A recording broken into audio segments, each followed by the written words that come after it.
What is up? Can you guys hear me okay? Can you hear me all right now? Let me know.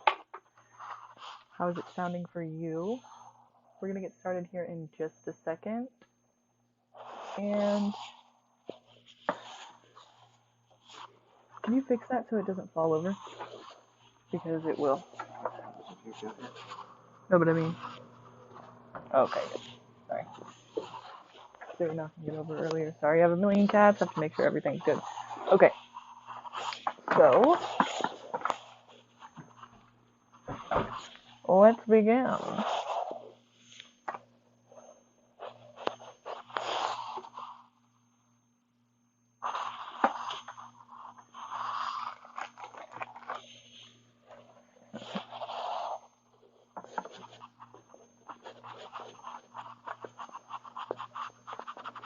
We are going to use the wheel today, but we're going to use it for something different. I'm not going to be exactly calling for people like name-wise, like individually. It's going to be more like a thing where, I'm going to pick at random. Because what I'm going to do is, if you have a personal question, you can go ahead and donate. But if you just want a general reading, a card from each of my decks here, then I'll just be choosing at random. I'm going to choose one card from each deck. I have 4 tarot decks and 2 oracle decks. One of them is the Romance Angels Oracle. The other is the Chakra Wisdom.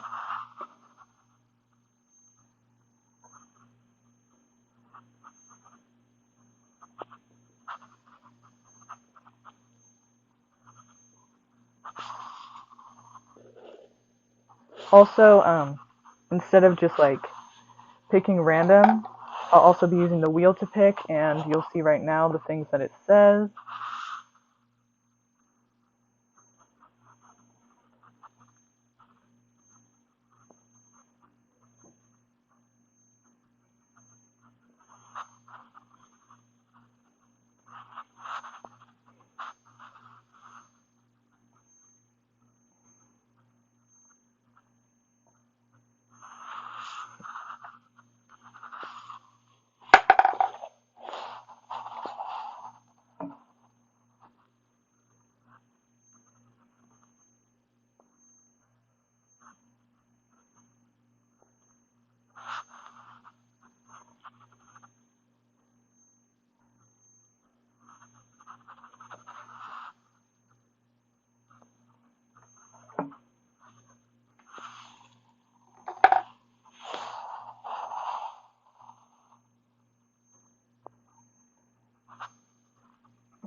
But first we're going to do Emily.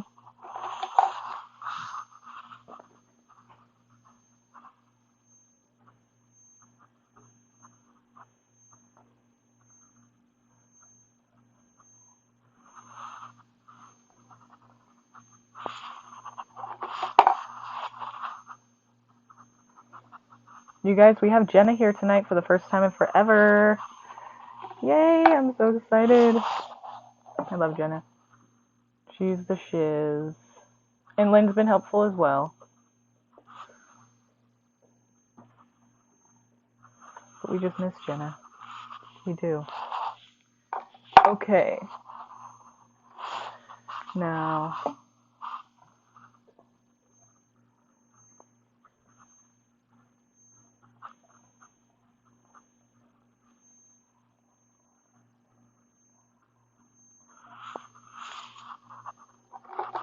just filling in the blanks here.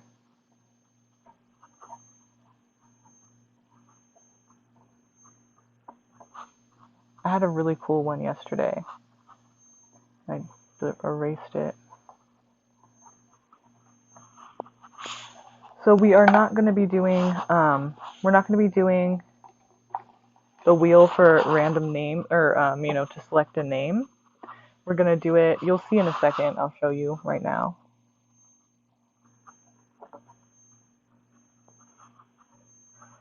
there's things on here that say, you know, like the first person I see starting now. So I'll look at the chat, I'll see like who's the first person I see, and I'll do that person. Or I'll say, you know, like type blue, like whoever can type blue the fastest, and like whoever types blue first. So it's like pay attention to the little things. I'll let you guys know when I'm going to be doing it again, and then you can pay attention and hear me and try to be first. And there's just like little fun things like that. Like it's different for everything, but whichever one it lands on, I'll explain it, and then we'll go from there.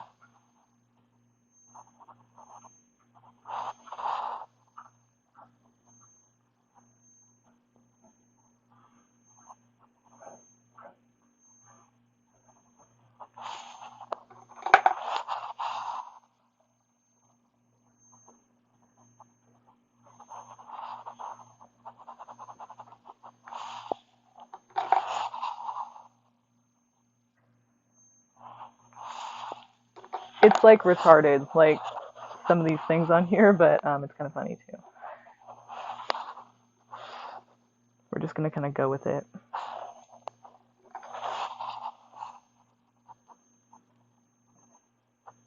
Like everyone should be able to answer these questions. Like it's not like trick questions or anything or weird, hard questions at all.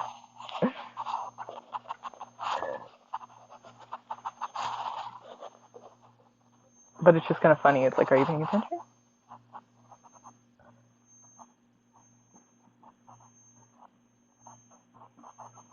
Okay.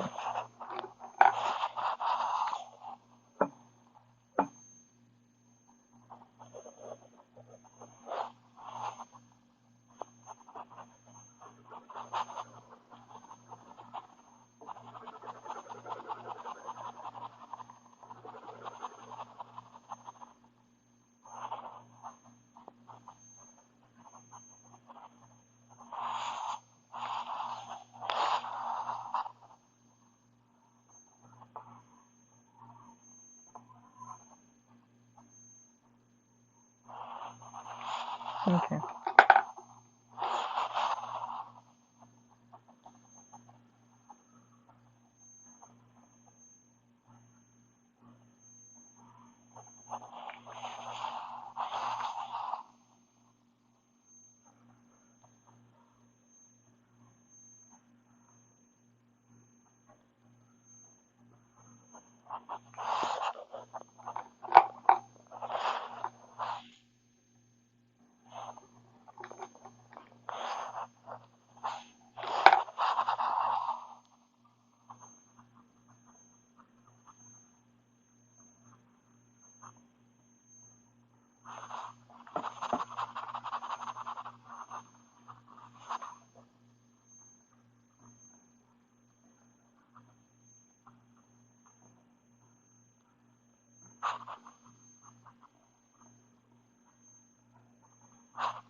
Okay.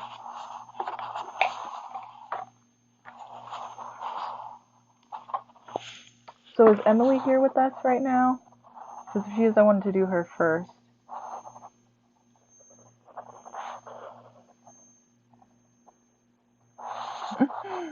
That's funny.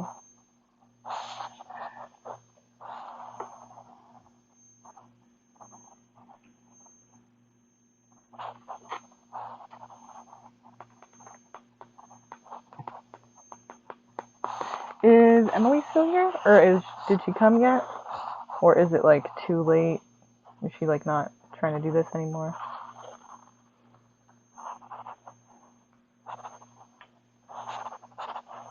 Okay.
sec. This is like not working. Hang on. I have to get this thing going up really quick to make sure I can see your guys' questions or names. There we go.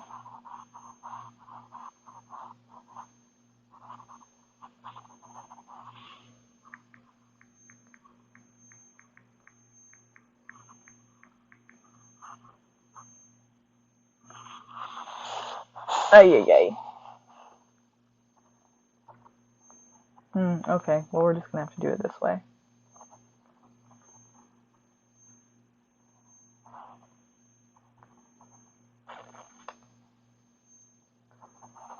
Go it. Alright. Thanks, I got it from my boyfriend's sister last Christmas.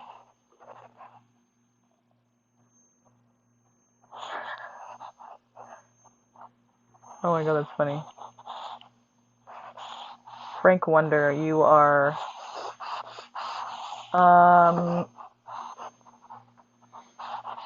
you're interesting. Let's just leave it at that. Alright. Alright. So, first of all, I'm going to... So, Jenna, is Emily not here, or should we just continue and wait until she gets here?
Okay.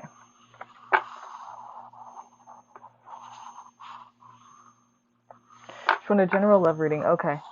Alright, let's do that. So first of all, I just want to tell you guys, you are capable of amazing things. You're braver than you think, and you are inspiring. Okay? Don't forget that. These are beautiful cards. I fucking love them. Okay, so let's start here. I might add this deck to the mix with everything else, just because it's like an awesome deck. Haven't used it in a couple months, so let's do this again. Okay. Alright.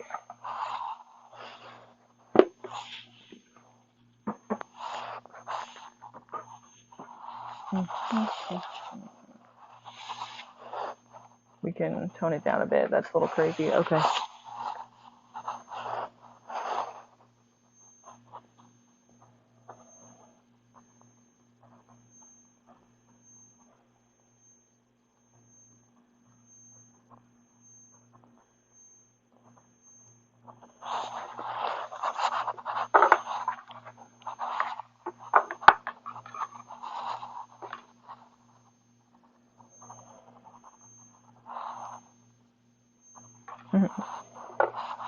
This deck is just the most creative, like artistic. I mean, it just like has everything. It's definitely like there's so much detail in it. It's crazy. It must have taken her forever to get this deck finished. It's Heavenly Bodies by Lily Ashwell. It's amazing. Like, this is the guidebook. And it's like a hardcover. Like, it's not like a cheap little one. So you guys should check that out. I think I have that in the description. No, I don't have that in this description. But if you look at any of my other videos, I have it there. Okay. So let's begin for Emily. one card for Emily, and I'm going to, put you down here so you can see what I'm doing, so you can see your cards. Okay.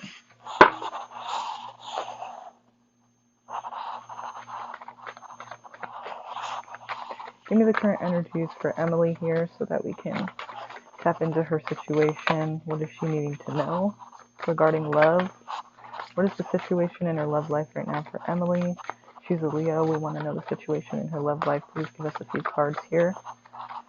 What is the situation in her love life right now, Emily?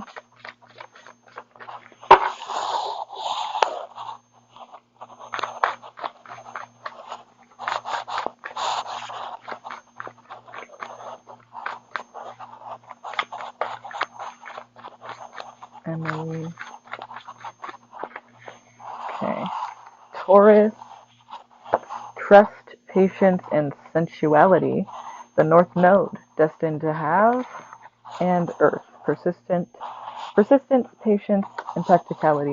So we got patience twice. So I'm guessing, to me, it kind of seems like not only is Taurus, patient, and so is Earth, energy, but it's saying kind of like she'll have to be patient. And I feel like since this is the North Node for her, it's like she is destined to have this, in her relationships. If she doesn't have it right now, that's fine, but this is what she's destined to have.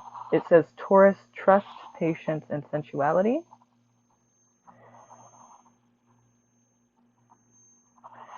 And Earth, persistence, patience, and practicality. So obviously if she has some kind of like recklessness or some kind of like chaotic energies right now, going on in her love situation, then obviously, this is something that's wanted, in relationships. And North Node destined to have. So I feel like that's kind of where she's headed, eventually as she goes forward in life. But probably not right now, but maybe she just needs to be a bit more patient and practical herself.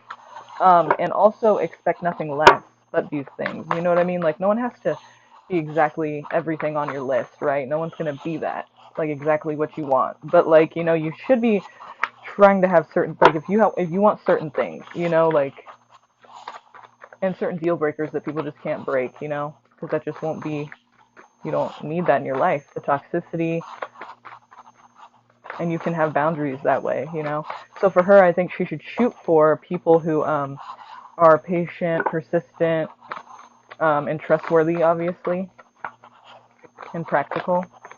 Maybe a Taurus person. So both fixed signs there with Leo and Taurus, so it might be kind of stubborn and hard to get along at times. Hard to compromise maybe at times, but not necessarily. Okay, so for her current situation, we see, yeah. It looks like, yep, okay. Here it is. It looks like the sun's coming out. So basically, you're having a realization here, Emily. It's like things were in the dark before. Maybe you were denying things to yourself, or maybe you were just kind of like not seeing something, literally just kind of, you weren't aware about a person that you felt very connected to. Maybe you denied it to yourself because you're like, yeah, no, this person is perfect for me and they would never do that, or they would never be like that. And it's just like, no, we're the same. We're very connected. We get along so well. Like, there's no way that this is true, or whatever the case was, but now you're seeing it for what it is. And it's caused a huge need to change in your life. The tower is here because basically it's saying, look, you've needed to make changes, but you haven't. So now the tower comes in and it changes everything and doesn't let certain things work out for you because it just wants you to make these changes. But you could be fighting some of these changes, and you could be having tension with other people because of that. So, walk into uncomfortability, Emily. Just know that these changes, you're going to need to make them. There's really no other choice. Like, you have to make a change in some way, if not in many ways, right now for your life, because this is just not your path. This is not where you're supposed to be, and you're supposed to be, doing what's best for yourself, which means making changes, because right now it's not the place for you. Okay, whatever you've been doing, you probably know what these changes are. It's not like a mystery or anything, but it's just like you haven't been making these certain changes. Like, whatever it is, or whatever they are, it's probably something you've known for a long time that you needed to do. You've just been reluctant to do or resistant. So let's see, anything else here for Emily? Give me some main energy for Emily. Give me main energy for Emily here. We're looking at her love life situation right now. Give me the main energy here for her.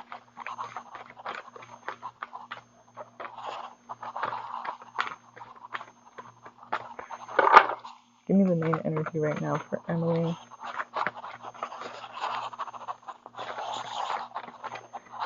Regarding her love life. Oh! Okay. The world. This could be something that you're doing time and time again. Like I said, make changes, because this is, these are the four. It's funny because Taurus and Leo are actually in this card too. This is Scorpio the Phoenix, right? Aquarius the Star card, right? Then this is Taurus the Bull and Leo the Lion. So, it's all the fixed signs of the zodiac. It represents each season that we kind of are, going around. And as time goes on, as time moves on, you just keep going. Time keeps moving, and the world keeps spinning. And this is the world. So basically, just as time goes on, you're circulating. I mean, you're circling back through, the same things you've been going through, kind of like just coming back around. No progress, right? It's just the same thing you keep cycling back to. So that's another reason why the Tower is here, and it's, wake up, baby, it's time to make some changes. You've known this. Let's get anything else. So that's the main energy here, is like, you've needed to make this change, but it's like you just keep going back to the same thing, or the same behaviors, or the same, way you go about things and approach things, the same outlook. You need to change these things. And I'm not judging. I'm just saying whichever way you feel is best for you, but maybe try to do the opposite of what you've been doing, or what you've always done, because obviously it's not really helping. And I'm not trying to blame you. Like, if your love situation is shit right now, it's not just like, oh, it's your fault because you didn't make changes, but in a way we can kind of take some responsibility, and that in a way seems like it's kind of fucked up sometimes, because if we're like screwed over or something, then obviously we're not going to be like taking the blame for that. We're going to be like, what the hell, this is not my fault. But in certain ways, it feels like there's a certain freedom in responsibility, because then like, you don't have to allow these things. And sometimes we just, get blindsided. But I'm saying, like, in the future, if you can, once you're healed more, you can look back and maybe say, like, what are the, changes that I could have made that could have prevented this? Like, basically, I could have not allowed A, B, and C, and then I would have just not even been in this situation. This person couldn't do this to me, because I would have known better, and I would have been, with someone better, or just with myself, which would have been better than tolerating this kind of bullshit. But again, I'm not blaming you. I'm just saying, you learning through this, it will help you to make better decisions in your love life in the future. So let's see anything else. Give me a card for Emily. Thank you. Eight of Swords. Yep. Self-imposed restriction. But also, you feel like you're stuck in this situation, maybe in this cycle of, shit in love, relationships, whatever this cycle is for you. Whatever you're circling back to, it's it feels like you really have no way out. Like, you feel like your hands are tied, like you have this blindfold on, you have no way out. But if you look at closer, you can see that her hands are tied, and she has a blindfold on, so she feels like she really is stuck. But with the swords around her just sticking into the ground, like, they're not stopping her from doing anything really. They're just staying there, they're just intimidating, but they're not doing anything really to, like, actually stop her. And her ankles are not tied, so she actually can. Yeah, sorry, I just want to make sure this deck was the same. She actually can walk away at any time. She just doesn't know that, because obviously to her it doesn't seem that way, and she really does, not know, because her blindfold. So it's kind of like, but you know what? You may have had a blindfold on, Emily, but look, remember this card? You're seeing it now. Like, it's clear now. It's in the light. There is no way you can deny it at this point. Whatever you've learned, whatever you've come to realize, you just can't continue to deny it to yourself. You have to know that, to accept what it is, even if it hurts, it is the best thing for you, because at least you know the truth, But now that you know the truth, what are you going to do about it, Are you going to deny it? Are you going to keep going in that direction, cycling back to the same thing and get the same result? You have to be stronger than that. I mean, Leo, your card is the strength card. You can be stronger, but I know it's hard. But it's the only way. For your highest good. Because there are other ways, but not, anything you're going to want for your life. Funny. We have Taurus here again. I don't know if this person was a Taurus that you're with, or that maybe you were with, or that, you know, you're interested in. This is the Taurus card again. Remember, we got the Taurus card right here. So we got Taurus again here.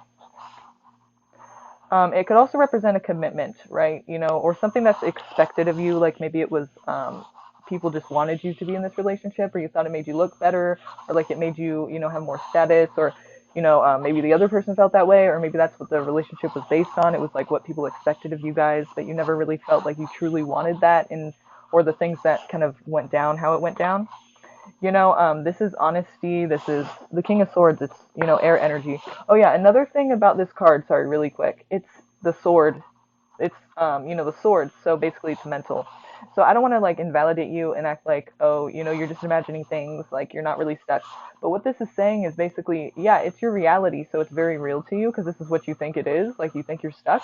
But just know that it's mental energy. It's not really physically holding you there. It's like you're doing it to yourself almost, you know? It's like if you could just change your perspective, if you could just take that blindfold off and realize that you can walk out of this at any time, you have freedom right there, okay? So I just want you to know that it's not actual physical restriction. It's more like a mental, it's like you're in your mind, you know? So, yeah. There could have been a problem with trust in this situation, in this relationship, remember? Trust, patience, sensuality. So there could have been a problem with trust in this particular relationship. It certainly seems so with the Ten of Swords here. Somebody seems to have been betrayed here pretty heavily, pretty harshly, and now you may not be communicating at all. I mean, you could be communicating, but a lot of times with the Ten of Swords, you know, somebody's cut off almost like they never existed, almost like they're dead to the other person, and it just feels like very harsh, you know, and very like final. You know what I mean? Because look at that person had no, you know, defense. They had no way to know that this was coming. It was unexpected betrayal, okay? Because they're on their stomach. They're not on their back. You know, they did not see this coming. You know, they didn't even have time to defend themselves.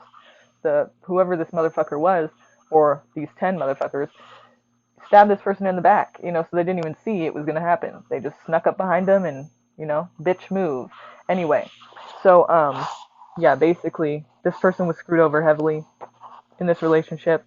Could be you, could be the other person, but I feel like it's probably you we're talking about here. Let's use the Romance Angels Oracle. One card for her love life, please. One card for Emily's love life, please.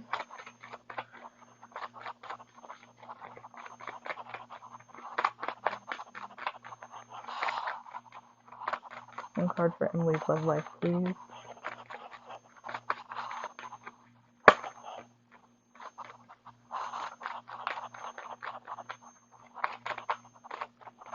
One card for Emily's love life, please.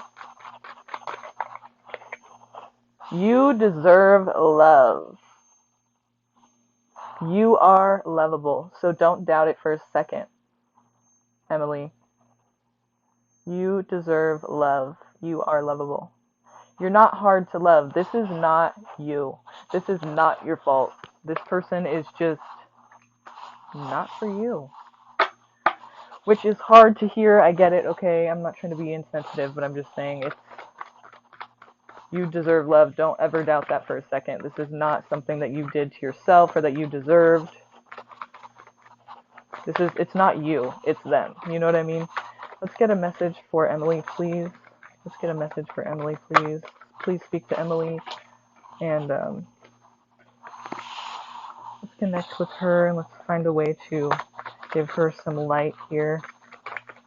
What does Emily need to hear? What is the card for Emily? What does she need to hear, please?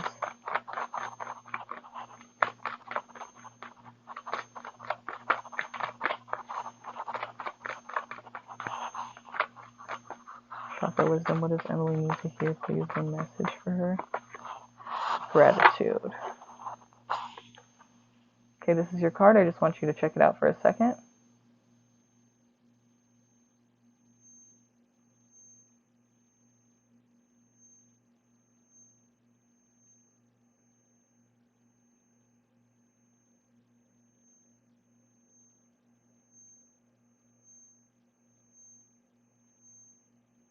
Okay.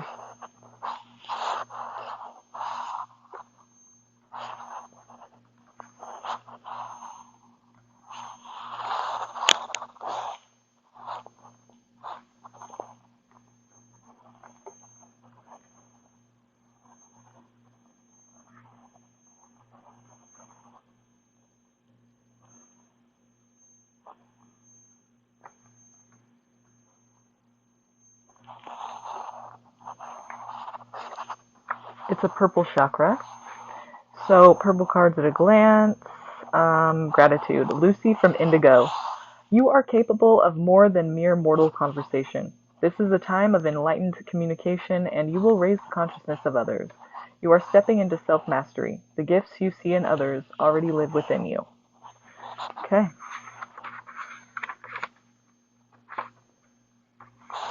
So Emily, it says, gratitude. Lucy from Indigo is the character.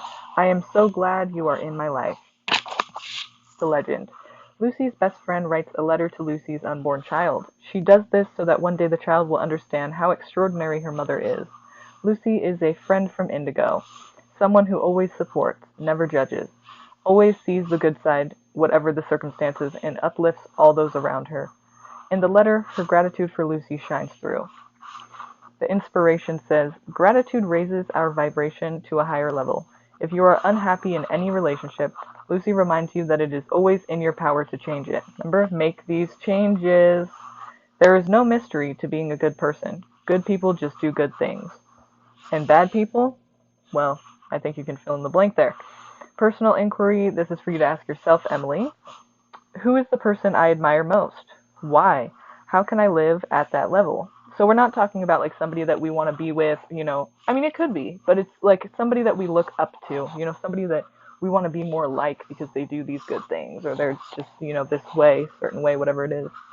The key ideas here are friendship, deep love, pregnancy, nurturing, unconditional love towards self or others. The key words are appreciation, recognition, and esteem. So, okay, Emily, for your meditation, it says, for the next 10 days, spend a few minutes each day making a gratitude list. Do not look at the previous day's list when you begin each day. At the end of the 10 days, read all the lists. Notice what keeps coming up. Are you on your list? Nice. Okay. So just let me clarify. I don't think it's saying like, be grateful that you have this person who fucked you over. No. I'm saying like everything else in your life. Maybe this is just supposed to help you like get by and heal faster, and realize that there are good things in your life still. Like if you're very doubtful right now, or if you're just feeling very negative, like you do have support around you, and you do have people in relationships that you, wouldn't be as happy without. So try to, maybe hone in on those relationships, nurture those relationships, and try to, get your mind on the positive, Emily, if you can. Right now is a time for that, since this person obviously, fucked with you, and it may be screwing with your identity a little bit, like the way you view yourself. And that's just fucking bullshit, if you ask me. So remember though, Emily, Taurus, trust, patience, and sensuality. Earth, persistence, patience, and practicality. And this is what you are destined to have with the North Node here. So in your future relationships, that's what you look for, okay? People like this, or behaviors like this, and nothing less. Like that's one of the requirements for you. You need less chaos and more practical responsibility, trust, and patience, and all of these things, okay? Okay.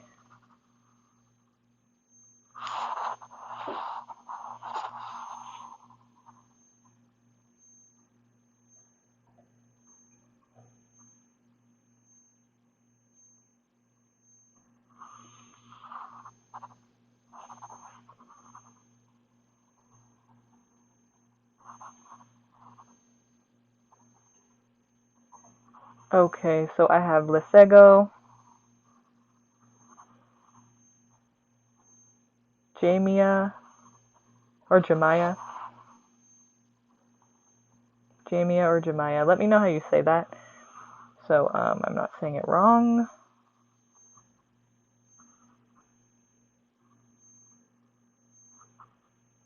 And Nate, yes, it seemed to have worked. Okay.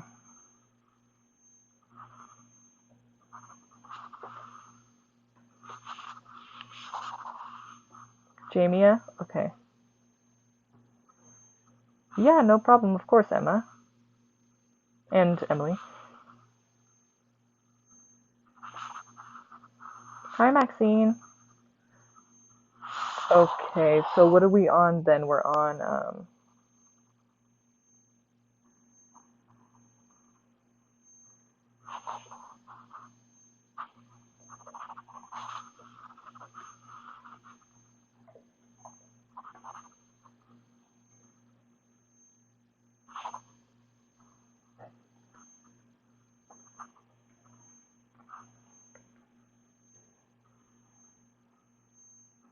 aw, sunshine.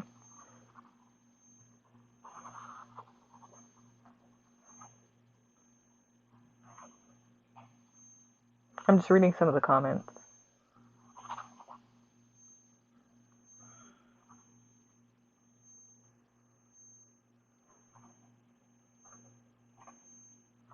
Okay, so we're on Lesego. Yes. So Lesego, post your question, and we'll get started for you.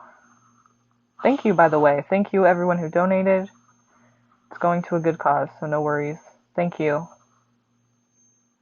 And thank you to my boyfriend's sister, because she's the one who started the idea to make this fund for the cats. And it looks like we have started, and it's going well. So, Lesego, we're just waiting on you to post your question.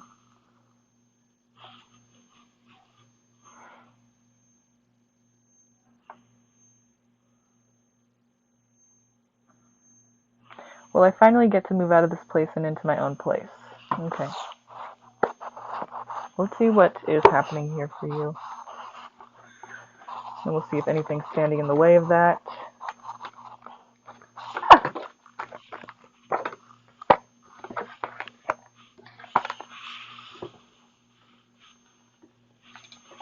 Do you have anything blocking that, or anything you can do to change this?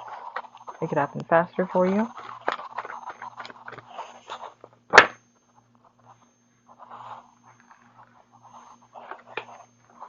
She wants to know if she can move out of the place she's in and move somewhere else. What is the energy here for this?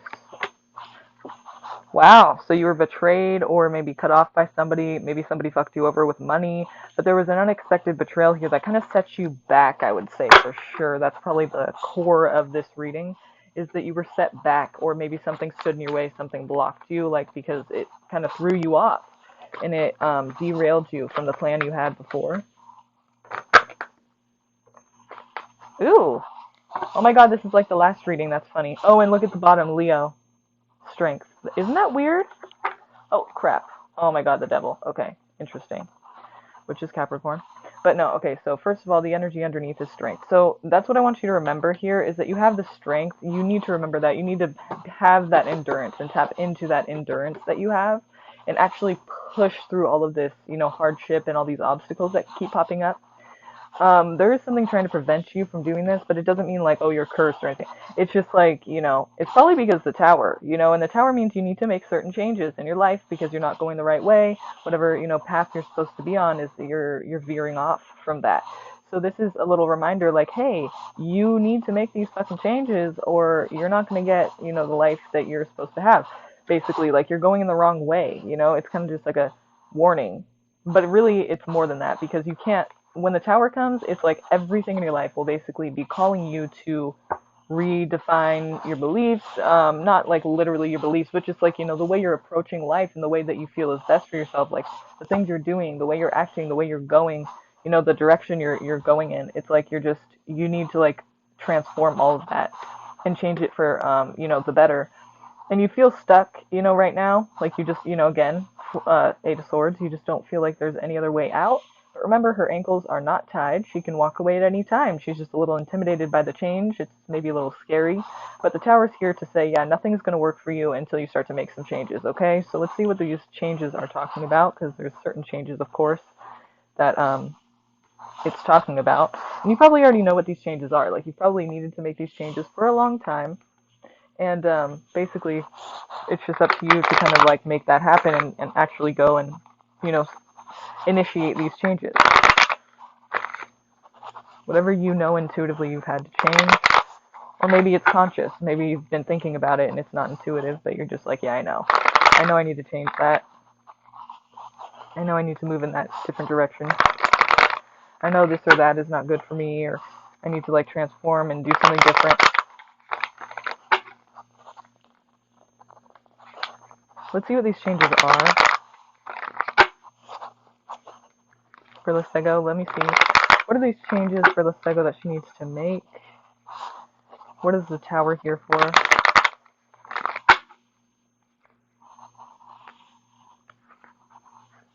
What is the tower here for? What is the tower here for? Ah! What is the tower here for, please? For Listego.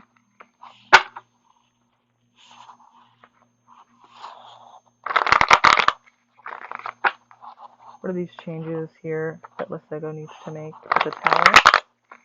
What's the tower here for? What's the tower here for, please?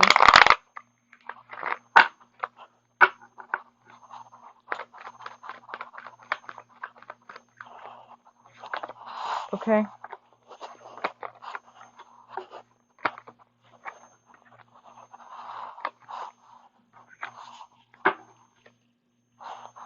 At the bottom of the deck, we do have the Eight of Pentacles, which means it's going to be, it's going to be a lot of work.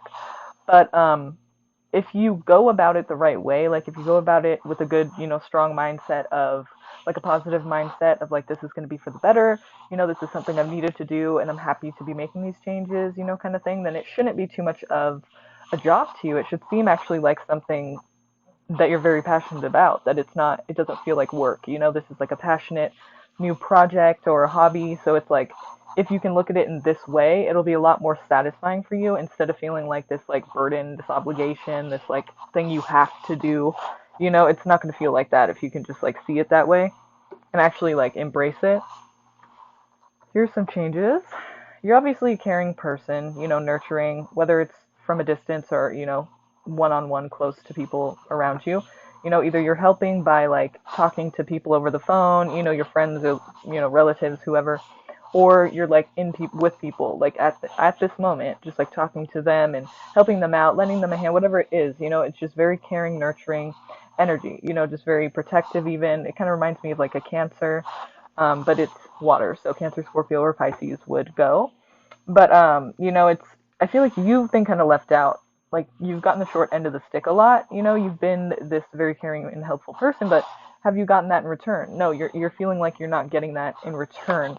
So it's time, the Empress being here is actually very beautiful to have. I mean, this could indicate pregnancy, so be careful with that. But if not, then we're just talking about a beautiful new beginning. You have a new chance to like embrace a new way of life, a new, path. And that's kind of what we're talking about here is what's needed with the tower.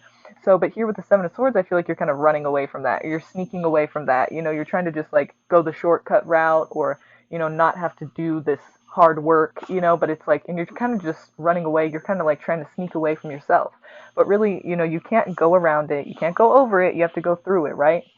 So it's time for you to like stop trying to sneak around this Empress here. You're going to have to just meet her face to face and embrace these new changes. But it's a good thing to have the Empress because it means there's a beautiful new beginning with a lot of potential.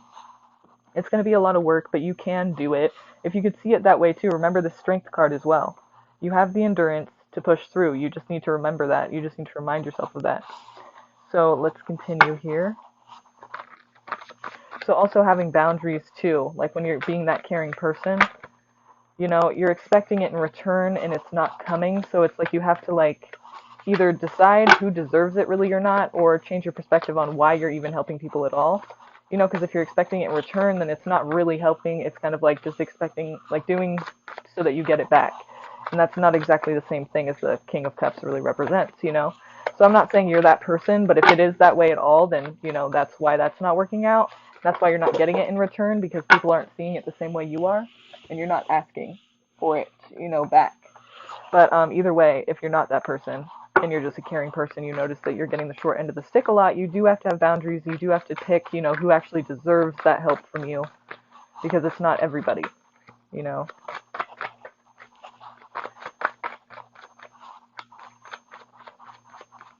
Give us a card for Listego. The Hanged Man. I feel like everything that I've said has kind of made you feel either stuck or maybe this is how you've already been feeling, but it seems like you're kind of at this standstill now and you're kind of like, okay, now I need to get more information about this. Like, I need to dig deeper into myself. I need to realize what it is that I've been doing wrong and like how I can change that and, make it work for myself. Like, there's just now you understand like there's so much more information that you need before you can push forward, before you can move forward onto the next step. And so there's nothing wrong with that. Just make sure you get the information you need. He wants to be enlightened. The sun around his head or this light around his head, he's like waiting for more information so that he can understand and feel enlightened so that he knows the next decision he needs to make instead of hanging there. So let's get one card for her love life. Let's goes love life. Get one card for Lesego's love life, please.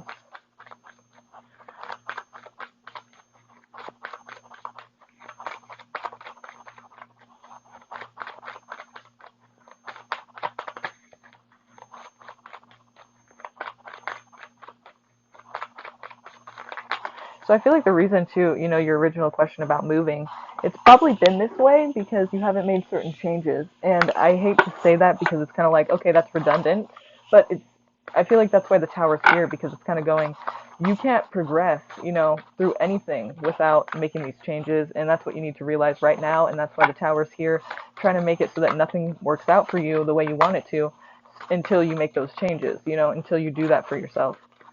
So let's see here. First of all, having boundaries and also not running away from that whole new experience, like making these changes, actually having a new path, actually going in the direction that, well, you don't know if it'll work for you, but you know that the direction that you're on, the path you're on right now, isn't working for you. This card is saying trust.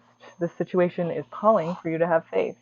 So what's interesting right now, I think, is that it's funny that, this would come out in the Romance Angels Oracle. Sometimes I feel like, especially right now, in this case, I feel like it's kind of talking about self-love, not only relationships with other people, but self-love even. So it's like the situation is calling for you to have faith. Trust yourself, trust the strength that you have. It's going to be hard work, but you can definitely do it. And if you look at it in a way of like, I'm passionate about this new beginning, this Empress here, all this, there's a lot of potential here for me.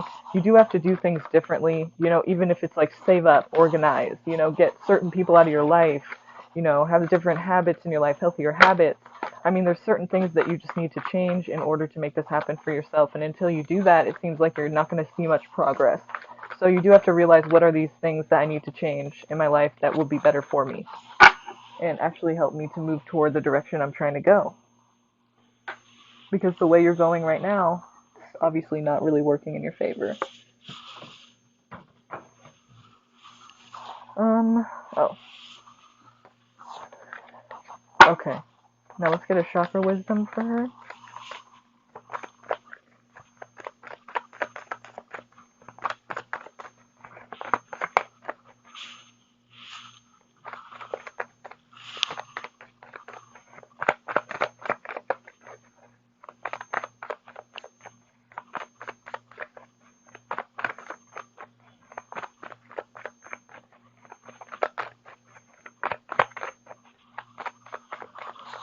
Get a card for Lesego.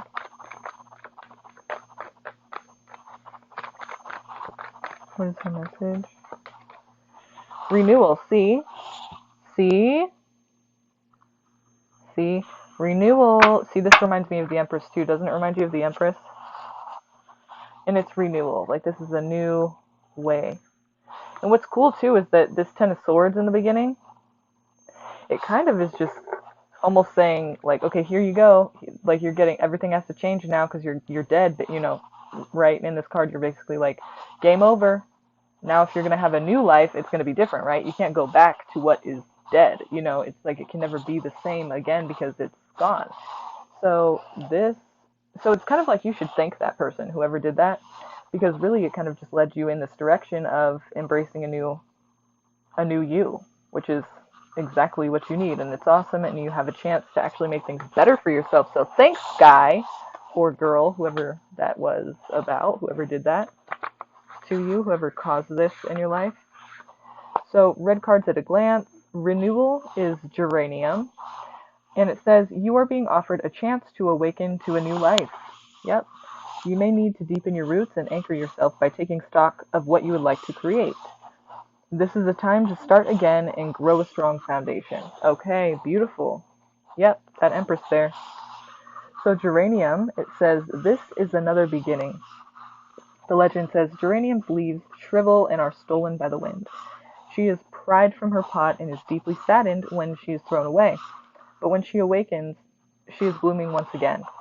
Now she lives in a large park, a former landfill site, surrounded by lush greenery, and her roots reach deeper than ever before, opening her to the possibilities of her new life.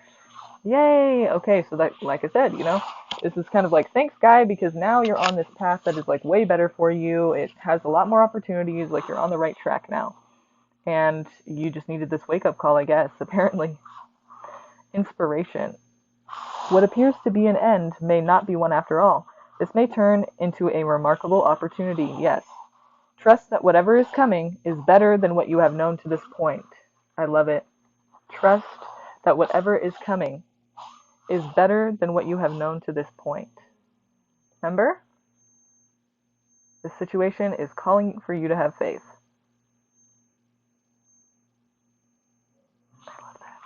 Awesome. Okay. This is for you to ask yourself here. It says, am I positive in the face of change or defeated? Am I ready to step into the new me? The key ideas are sourcing from a more beneficial place, feeling in the dark, change in circumstances, and unexpected blessings. The keywords are regeneration, awakening, and fortune. Yeah, so I would say you're definitely going to be able to make that happen for yourself, okay, if you take the advice of this reading. The meditation for you, Listego, says, imagine being discarded like geranium. Feel her fear and sadness as she surrenders to the inevitable. Now, wake up in a new place. Notice how you feel. Let your feeling take you on a journey. Allow yourself to see and hear whatever experience is meant for you. Observe how you handle change. Okay? So you can rewind this and read it again, or you can look this up online if you want to read it for yourself, the passage that I just read for you. This is the Chakra Wisdom Oracle, and you got renewal. Listego. Renewal.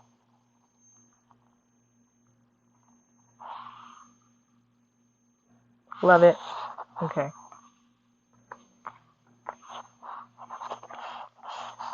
Thank you, by the way, for your donation. I really do appreciate it, and so will the cat. All going to a great cause here. Okay.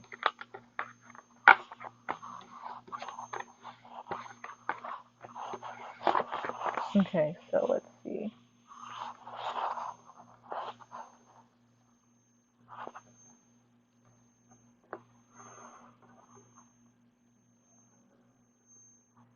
What's my person thinking at this moment of me? He's an Aries, name is Sam, and we have 2 kids, 2-year-old son and 8-month-old daughter. I wonder if he's feeling happy or down. I hope this isn't the end of us.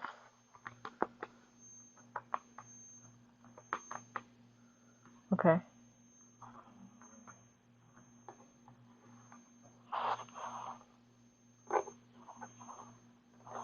Oh, is it Frank first?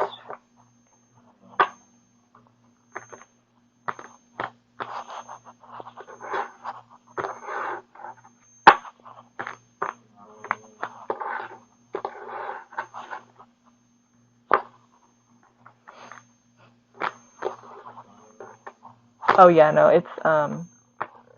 it's actually John or Jamie at first. Okay. Yeah, that's right. Okay. All right, so let's see here for you, Jamia. What's my person thinking at this moment of me? He's an Aries, name is Sam. We have 2 kids, 2-year-old son and 8-month-old daughter. I wonder if he's feeling happy or down. I hope this isn't the end of us. Okay. Thank you for your donation. Now let's see.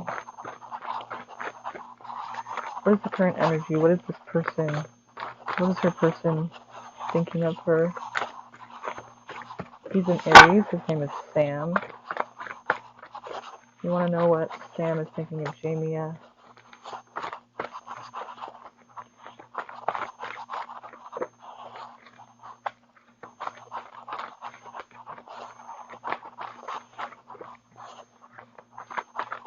What are the current energies in this situation?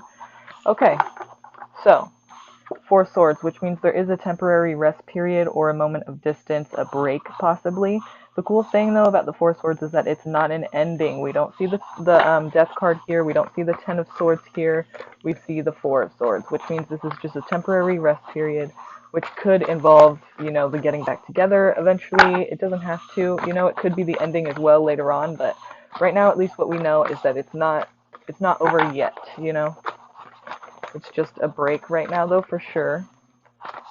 Anything else we need to know here? You do have the opportunity to, you know, go towards more stability and, like, you know, security in the situation, like whatever it is. And I think that's what they're thinking about as well. Are you an earth sign by any chance? Because this also could represent a earth sign person, but it would be somebody younger than this person you're asking about. Maybe somebody younger than the person you're asking about, since it is a page. One more. Yeah, so this is, you know, somebody thinking back to how everything's been, how everything has led up to this, you know, this point right here where he's standing on this cliff and just looking at everything that he's created. And you said Virgo. And are you younger than him?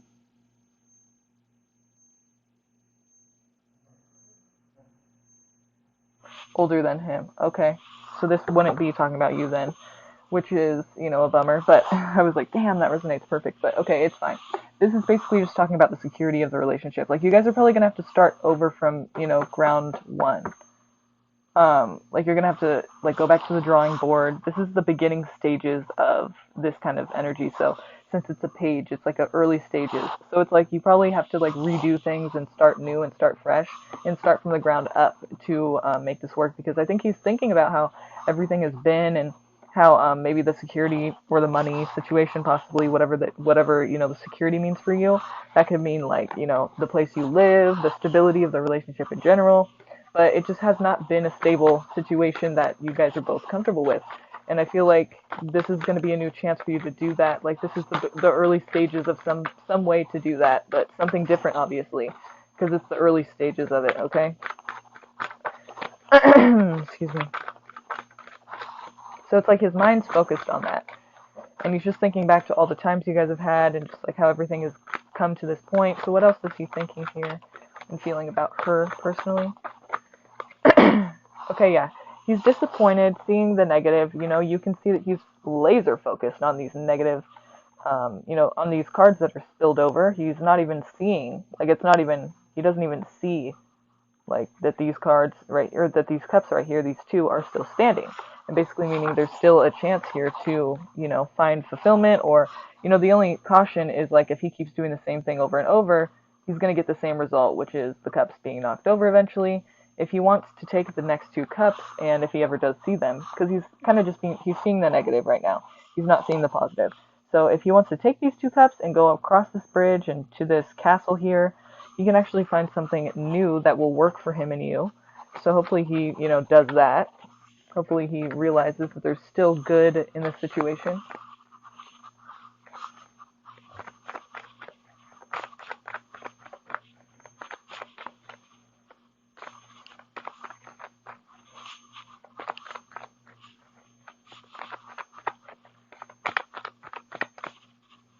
There's a younger Virgo, his ex.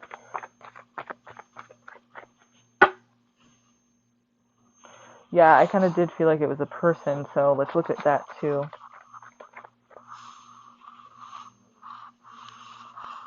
It just seems like, so, okay, if it is an ex, then we could be talking here about, you know, him looking back at the past, you know, again, how things have led up to this point. And so maybe that's, you know, there's a break here, there's a rest period. I mean, how long ago was the ex? Because that would have been, if there's a rest period between you now, it could be related to that. Like, let's look into that a little bit more. But I don't know for sure if it is, you know, I'm not trying to just say it is about that. Let's see, you know, he's looking at the negative. What is negative that he's looking at? Like, what is causing this negativity? What is on his mind about what's negative in this relationship?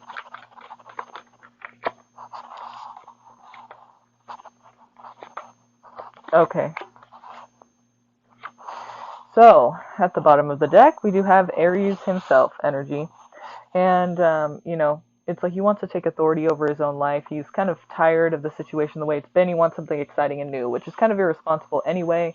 Aries aren't always the most responsible, but I'm saying that, he is an Aries, so that's just why this is there too. But I feel like in this situation, like he's been wanting something kind of like when you're in a long-term relationship, especially with children, it's like it's not always going to be roses and daisies and fun and exciting adventure. It's like it's kids, it's serious, it's like life, and you just have to kind of like get more mature as you get older so you can take care of these kids.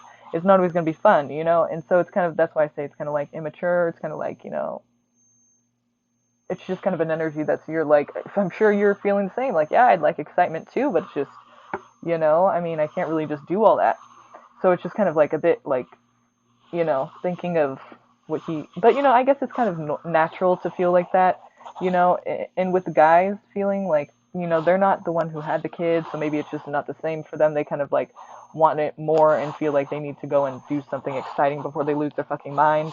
I don't know, everyone's different, but it kind of seems like he's been waiting for a long time to like have an experience that's really exciting and fun, and he just kind of wants to get out there and have a good time and feel the sun on his face again and just feel like he's like living life.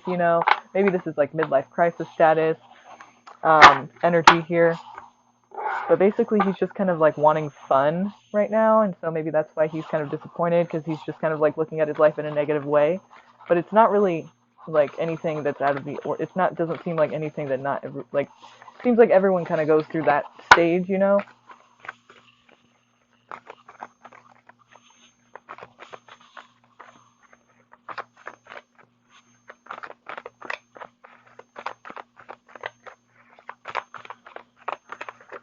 It's not necessarily cheating, but let's look at this Page of Pentacles.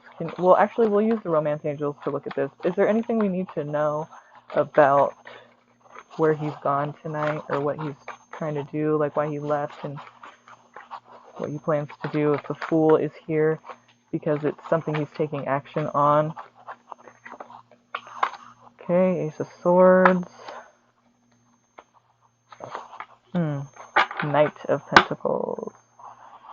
Yeah, it seems like there's been like arguments about money, or about your guys' like how it's working together, and how like you guys are actually trying to like make it flow and like actually work, the stability of your relationship, like whatever it is, whatever the situation is. It seems like you've been having a lot of communication about that, but really more than anything, a lot of arguments about it. A lot of tension here. You guys just aren't really agreeing on like what needs to be done, and what responsibilities need to be taken care of, and who needs to do what, and how serious that is to make the situation work better for you.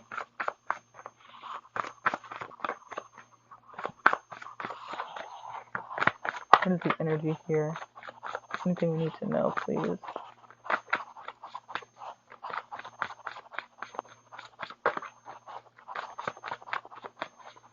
What's the situation of his current love life? Can we get it from his side? What his current love life energy is? What is he feeling about his love life? What is he doing? What is the energy surrounding his love life, please? For Sam, the Aries.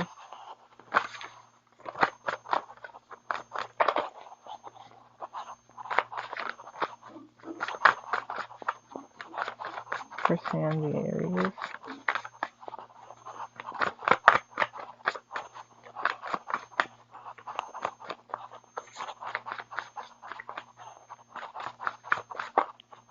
Okay. Fire, confidence, optimism, passion, and bravery. Fire, confidence, optimism, passion, and bravery. His love life right now. Okay. Anything else? That's Aries, Leo, Sag energy with fire. Confidence, optimism, passion, and bravery.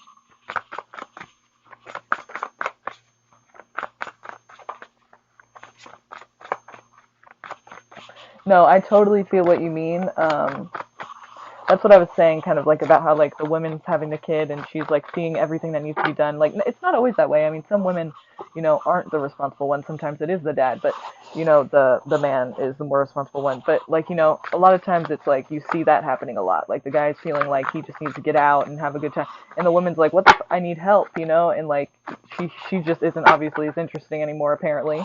And it's just like, okay, like that's not really fair, you know, I want these things too, but you're just more responsible about it, you know. And so I'm not saying that like, you know, you deserve that or that makes sense or that's kind of like fair. I'm just saying that that's kind of like the energy I'm getting on his side. But I understand what you're saying, and I feel like that is a common thing, you know, like to be happening. Um, that, you know, you're like, you don't even do anything. Like, can you help me? And they're like stressed out about you. And it's like, I'm stressed out about things too, if you haven't noticed. So actually, you know, it's not that it's fair, but it's just like their view of it. It's like, well, in that case, you can be helping me with a lot more than that. Right. Well, that could be projection. That could be anything. I mean, that could just be his. I mean, maybe he knows that. Maybe he doesn't know that, and he's just denying to himself that he's not the responsible one and you are. Maybe it's shame. I mean, I don't know. It could be anything. But obviously that isn't true, you know? And you know that because you're living this life. It says, satisfy emotional needs, nurture self and others. The moon. Satisfy emotional needs, nurture self and others. Do you know if he's talking to that person, though? At all? Like recently, if he has? Because if so, and you feel like, does he like talk to her about emotional things? It's like, is it like an emotional relationship, you think? Because if so, that could make sense here. Like he's like trying to like satisfy his emotional needs by talking to the person. But then we have fire too, so it's like passion, bravery, confidence, optimism. It kind of seems like a new venture. I mean, I don't want to freak you out, but I'm just saying it kind of sounds like, you know, if he's getting some kind of emotional needs met from her or something. Anything else about his current love life situation here?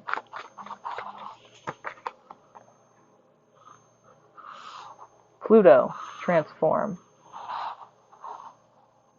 Something needs to change, for sure. And that's on his side too. Like he sees something needs to change too. Or he's gonna like not want to do this anymore. And that's not like on you.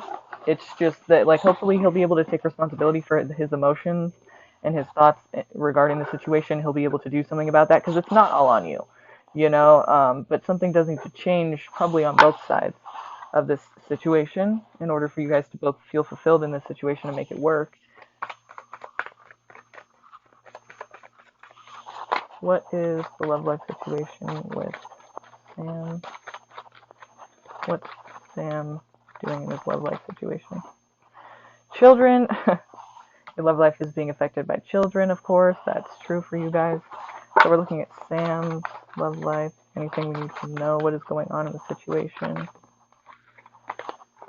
Healing family issues. Your love life benefits as you forgive your parents. There could be issues regarding that, and that could be maybe the reason he's acting this way.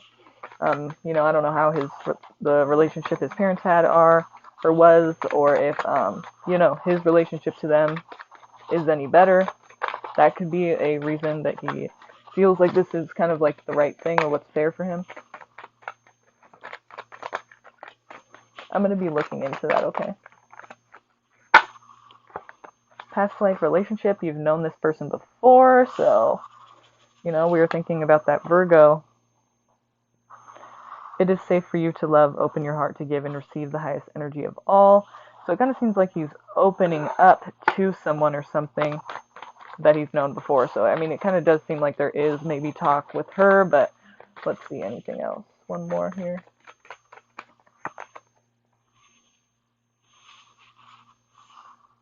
Worth waiting for, divine timing is at work in your love life. Okay. So, we got a lot of things to look at here, and we're going to look at those things. Don't worry. Don't worry about it. We're going to look into this, okay? Okay. So it does seem like he's kind of opening up to something else, but what is the waiting for about? Let's see, can we give a straight answer if there is any kind of like, tell me about this Page of Pentacles person. Is this person active in his life?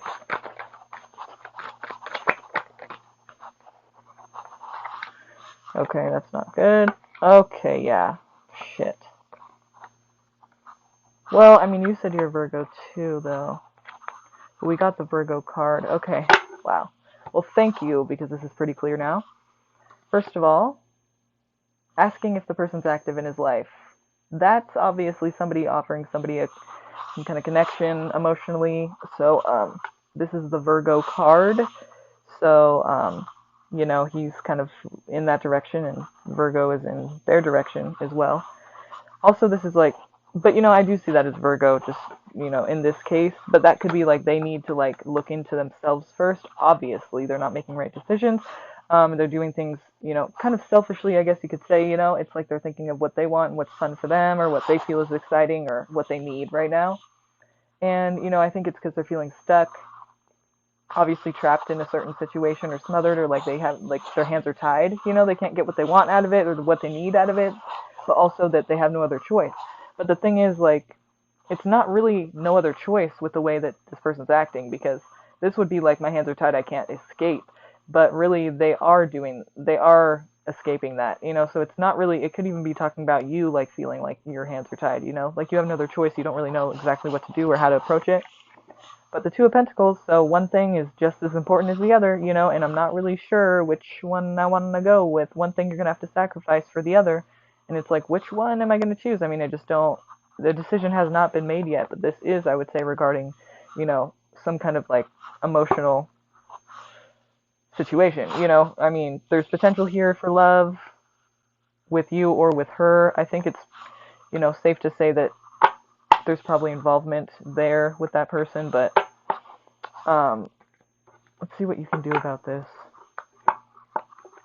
Let's see if he's like, wait. So obviously he hasn't made a decision yet, because the Two of Pentacles, it's like he's weighing his options. He's not just so sure that he wants to do this yet, he's not just so sure that he wants to like leave you or anything like that. It's kind of, still up in the air. It's like one thing is just as important as the other, and he has not made a decision. So let's see. Anything else we need to know?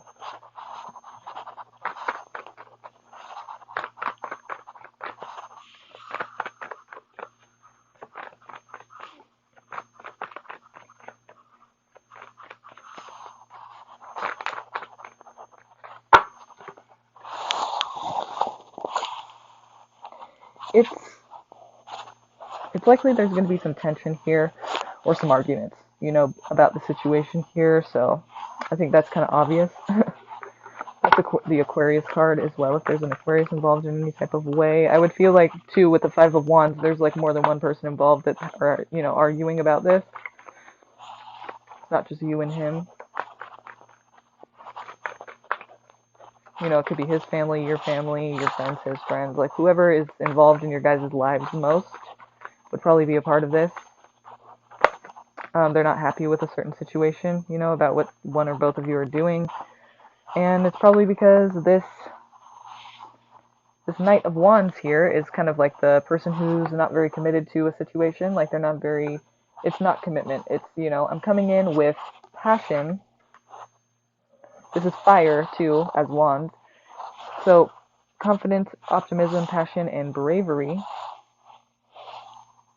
What does that Knight look like? Same thing, pretty much, right? To me, at least.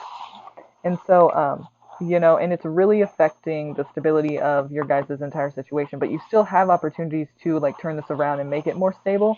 But at the same time, this person's like, see how they're in opposite directions? Like, he's going that way, and that's, being offered this way. So he's kind of running from all of that, running from any opportunity he can get. Like, he's really kind of fucking it up for himself, because he wants to run off and go and do things that are not very responsible, or, just have, like, these passionate, times, but it's like really not getting him anywhere. It's not going to help the stability of the situation. It's kind of like opportunities that are not taken advantage of. So, there could be some regrets later due to that.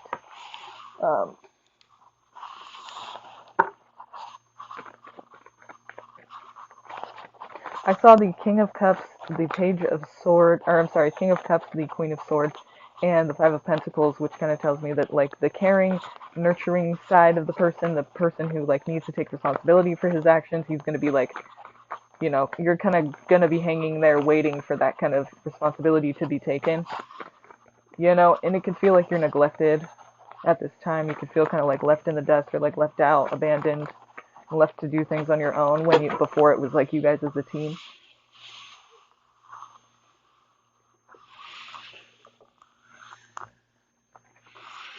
We do see someone going their own way. We see somebody you know, Queen of Wands, it's like somebody who's kind of doing what they want without asking permission or checking in with anyone. They kind of just do what they want to do, which is very Aries energy to begin with. So what do we see happening here? Yeah, I think that was just touching on the fact that you guys have children, you know, not really like new children or anything. I mean, we haven't seen the Empress here or anything like that. So tell me what's going to happen within this next year, if we need to know anything within the next year. What's happening within the next year here? What's the energy between these two in the next year?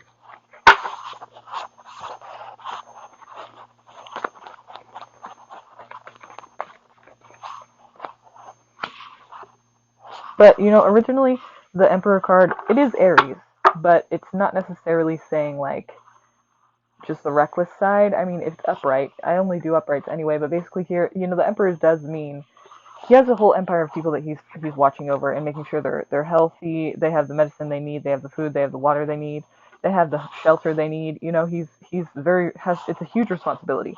So you know, hopefully we're talking about the responsible side and the side that's like overseeing a lot of different lives and having to take care of those lives and, you know, keep everything in structure and in check. So let's see what this is.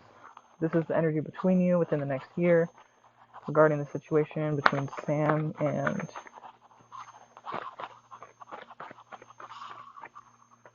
Jamie. Jamie. Sam and Jamie. What do we need to know? Okay. Well, that's exactly what we want to see, because that's what I meant. Like, somebody who has their shit together, but it's not somebody who's as responsible as the Emperor, but it's, you know, along with the Emperor, that's a good thing, because look, it looks like these opportunities are going to be taken advantage of. But the thing about it is that, you know, you are an earth sign, and this is an earth sign energy. This is, you know, and it's a woman. So it's like Taurus, Virgo, Capricorn, but you're Virgo. So this could be you too. Like, you know, they're the Aries, you're the Virgo here, but the Queen of Pentacles is talking about a person who has their shit together, but you see she's alone. You know, she's very in her own energy. She doesn't need anyone else to help her, so it could mean that, like, you're on your own, you know, and they're doing their own thing.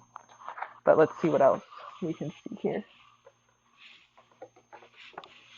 Could mean that as well. It could mean, you know, you're doing this on your own, but you're able to. Like, there's nothing stopping you. You have what you need. You're very responsible. And you can do it, you know. There's nothing, like, you have the means to do it yourself. And sometimes with the Queen of Pentacles, it looks like she's kind of lonely, right? But that's only because, you know, when we're working really hard, sometimes we just lack a bit of a social life, but that's okay. You know, it's only temporary. And the most important thing is that she has her pentacle there so she can take care of herself and do what she needs to do. She doesn't need anyone, really. So what else do we have here? The energy between them within the next year, please. Okay. Yeah, so it could be on both of your guys' sides. Like, I don't know if they keep giving in to temptation, and if you keep giving in to temptation, maybe getting back with them or going or allowing this to continue, or, you know, for you guys, you have this like, see how these two are chained to the devil character here? This is also Capricorn energy, if that makes sense to you in any way, shape, or form. Apply it. If it doesn't, you can just leave that out. But this, if it's not Capricorn, it could be Capricorn and this toxic energy, but it could just be one or the other. So whatever applies to you. But these two are chained to this devil character. So this is like temptation, addictions, toxicity, bad habits, you know, any kind of pull or urge in a certain direction that is like bad for you, but feels like it's, you know, worth it, I guess. Feels like it's right, or feels like it's doesn't feel right or worth it. That's bad. That's not good. A good way to explain it. It just it's an urge or a pull in that direction, but it's kind of like it feels good, but you know it's really not good for you at all. You know, it's like something that it's just an urge, it's just an addiction, or it's a pull, it's a temptation that is toxic. You know, so and the Page of Wands is representing like somebody who does things without thinking, like they're just it's a very young, immature energy that is not very controlled or, you know, held back. It's like very much just like going for things and not really thinking it through. And so obviously not thinking of the consequences. That could be on both your guys' sides, you know. That could be like you're allowing them to keep, you know, you're allowing this person chance after chance, and they're like giving into temptations in other areas, but you could be giving into the temptation of allowing it to continue instead of like not allowing it to continue. Or maybe you're doing something like that too. Okay, somebody needs to find themselves, basically. There's, this person here has 8 cups filled to the brim, so they have everything they need and probably even a little bit of what they want, too. But there's just something, it's just not enough. Whatever they truly need and want, it's just not right here. They need to go and search for it. And it is a solo mission. It is a, journey that they're going to have to take on their own. The eclipse here represents, new like new opportunity. Things are changing, things are transforming. There's like a new understanding, maybe a new illumination. Like things are changing, but there's opportunity within that. This is a good thing. But this is probably representing somebody. One of you is going to have to move forward and move past this and try to find something that's actually fulfilling for you, because obviously this is not it anymore. So hopefully, and it is a solo journey, so it's not something you'll be doing together. It's something that either one of you or both will be doing on your own. And really, though, it's in the name of finding something that actually makes you feel fulfilled. So that's kind of what we're all looking for in life eventually, right? And now is your time to actually realize that, it's going to have to happen sometime. Why not sooner than later? So within the next year, this is the energy that we're seeing between you guys. So this is like something that you're going to get tired of real quick probably, and trying to find something that's more fulfilling and that works better for you would be a good option here. And it could be a good option for them too. It just doesn't seem like it's the thing that's going to make you feel fulfilled anymore. It's just not the thing. It's not the way you do things, and it's not what you appreciate somebody to be like in a relationship with you, or it's just something that isn't working for you now. It's like, it's just not fulfilling you. It's just not what you jive with. And if they can't change that, then obviously you're going to have to go and find what really makes you feel fulfilled in life. Seems like it's just not your thing anymore. Like it's just not working for you. Okay. Hopefully that answered your questions there. That was kind of crazy. Got intense for a second.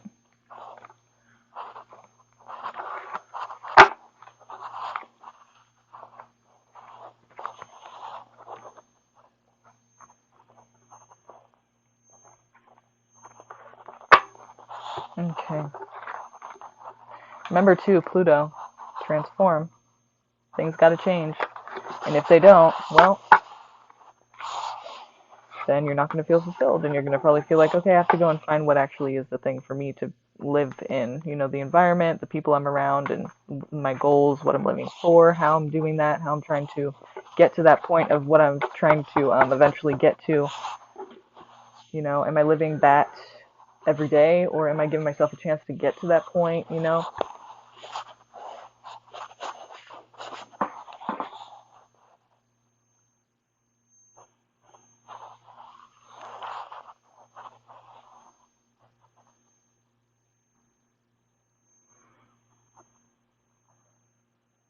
Okay, I see Kelly twice. Thank you.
Okay, and then Jamia, is that again right now?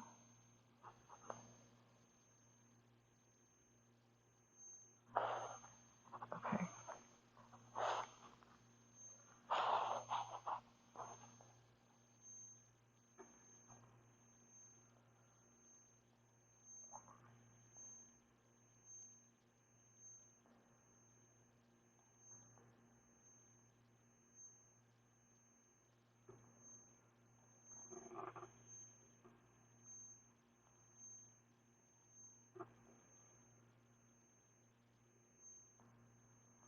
Wait, did we skip over Frank? Is Frank still around? Because I did see your donation on Venmo.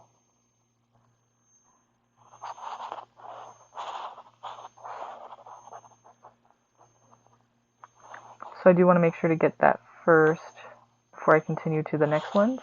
But I saw Kelly twice. I didn't see Nina. What were you under, Nina? Do you have a different name on there?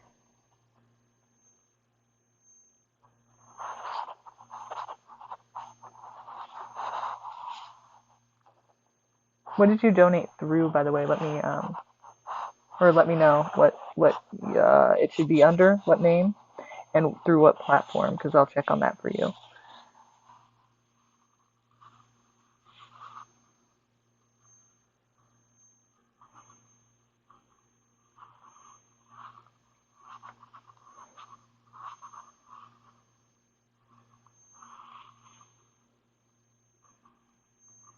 I did see that, Kelly. Thank you. I did definitely see that. Let's see here. Okay, it's Nina on PayPal. Let's check that out really quick.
Okay, I see Kelly. Sometimes it takes a second to get there, so we're just going to have to wait for it to show up. Yeah, so we have Lisego, Kelly. That's all I have here for PayPal. So we're just going to have to wait for it to show up, and it will eventually. Just make sure it went through, because it may not have gone through for some reason for you, because I'm not seeing it yet.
Okay.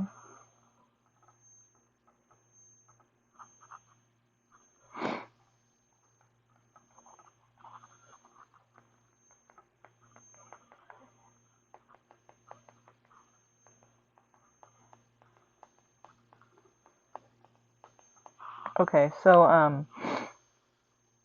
saw Frank and I saw Kelly twice and I saw Jamia, but I still haven't seen Nina. It will pop up though eventually if it went through, but for some reason it's not popping up yet.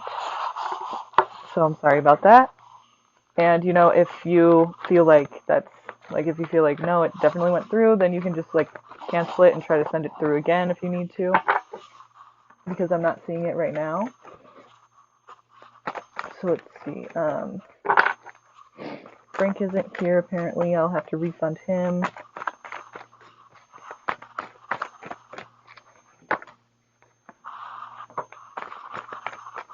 And ooh.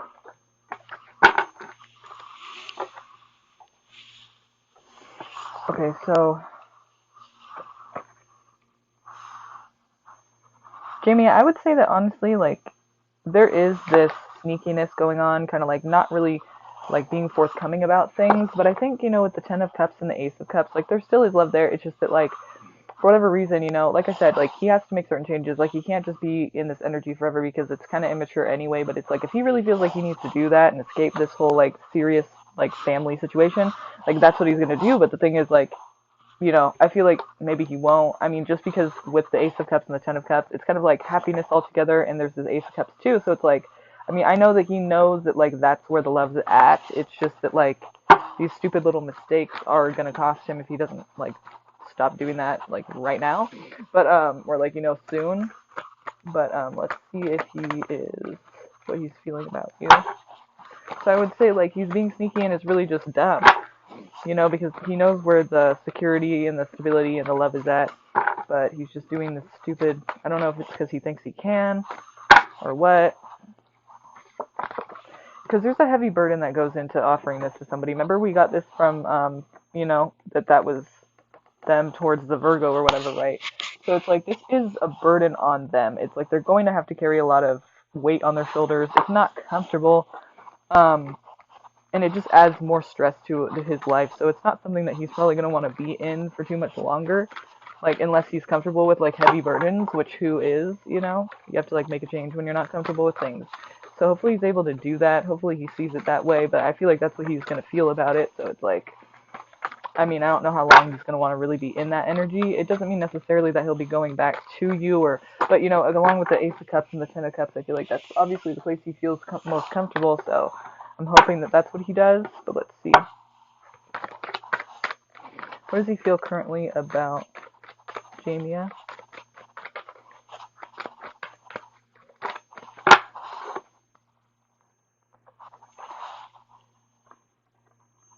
I think he thinks that he's underappreciated a bit. It's like the devil and working very hard. Also, this is Capricorn energy, but working very hard and feeling kind of like this toxic energy around that. Like his just whole energy around having to put in work is negative. Like he feels like there's like a lot of, like he's either not appreciated or there's just a lot of like it's the devil. Like it's a toxic thing.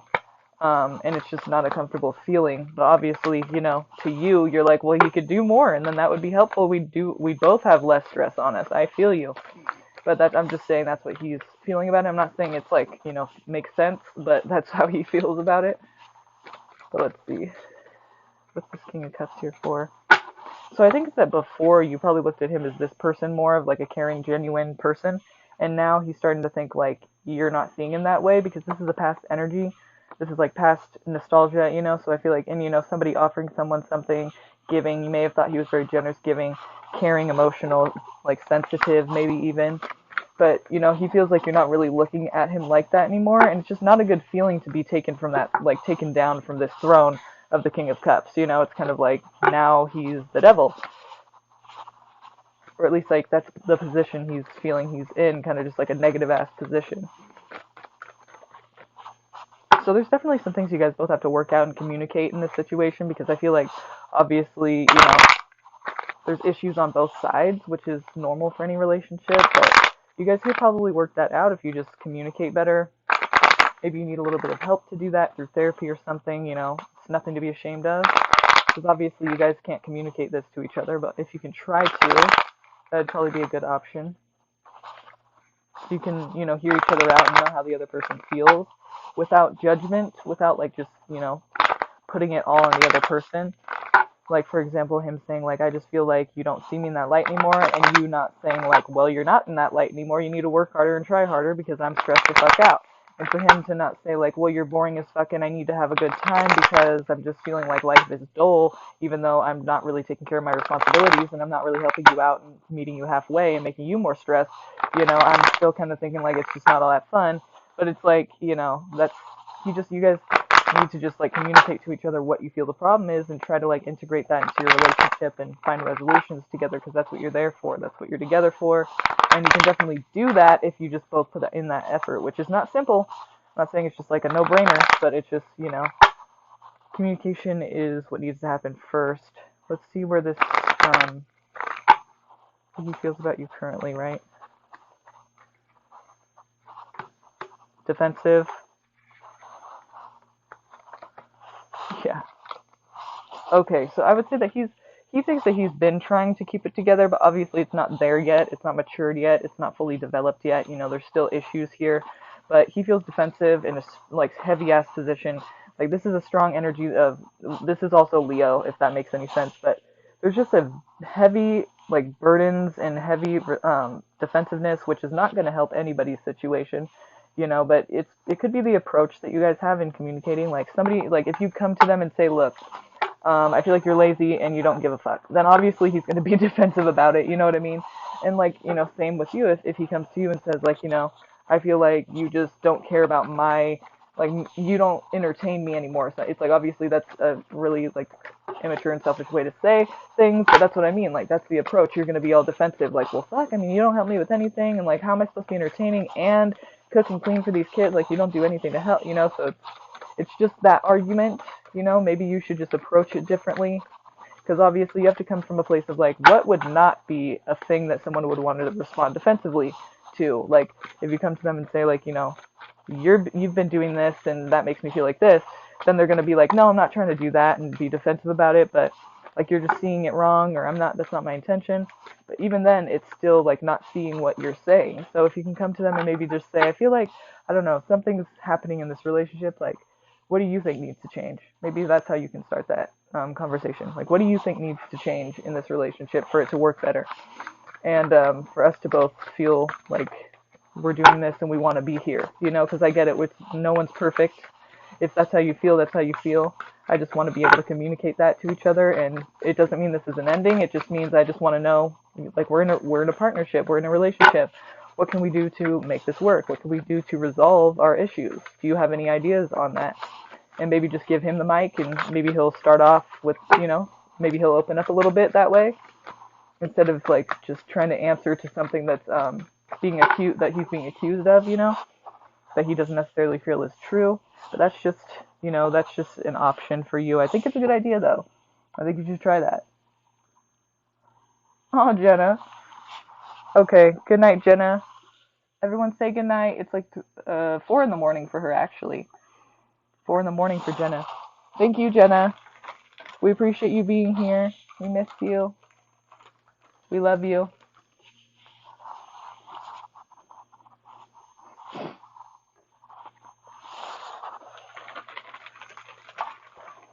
It seems like he's just kind of escaping right now, Jamia.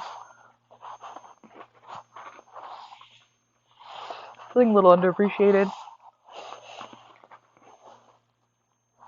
I think you can really resolve this issue probably by the communication, your approach, Virgos can be pretty fucking critical, so I mean, like, I'm a Virgo, so I'm not just calling you out, I'm just saying I would know.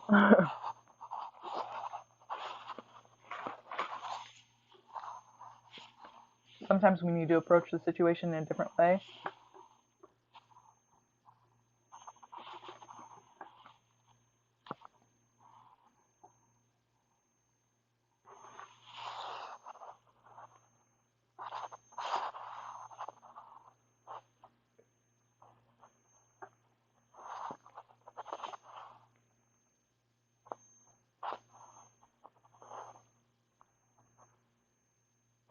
Hi, Barbie. Barbie, I did just get that.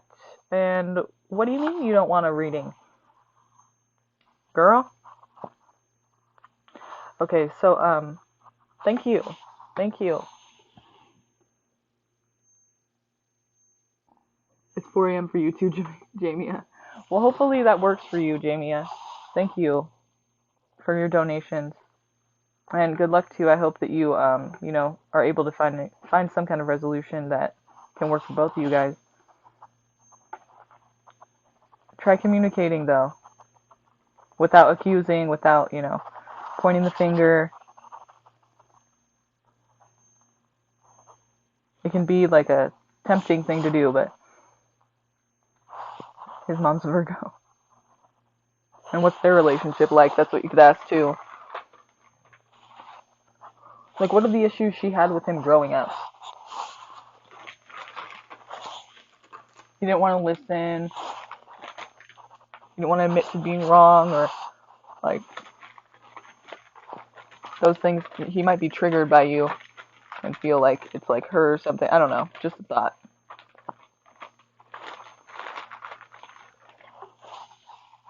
The way their relationship is now could really speak volumes. Aww. Virgo's asking questions. Very curious-minded.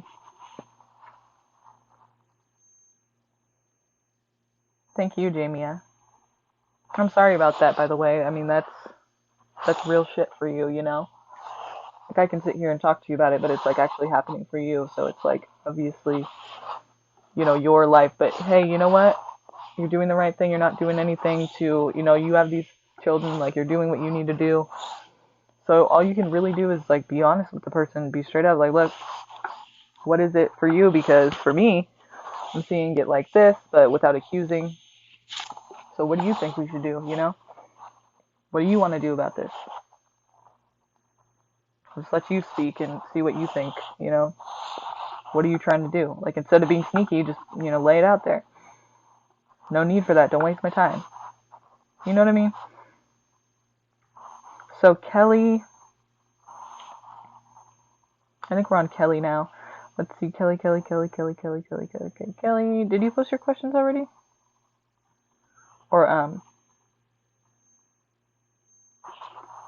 no?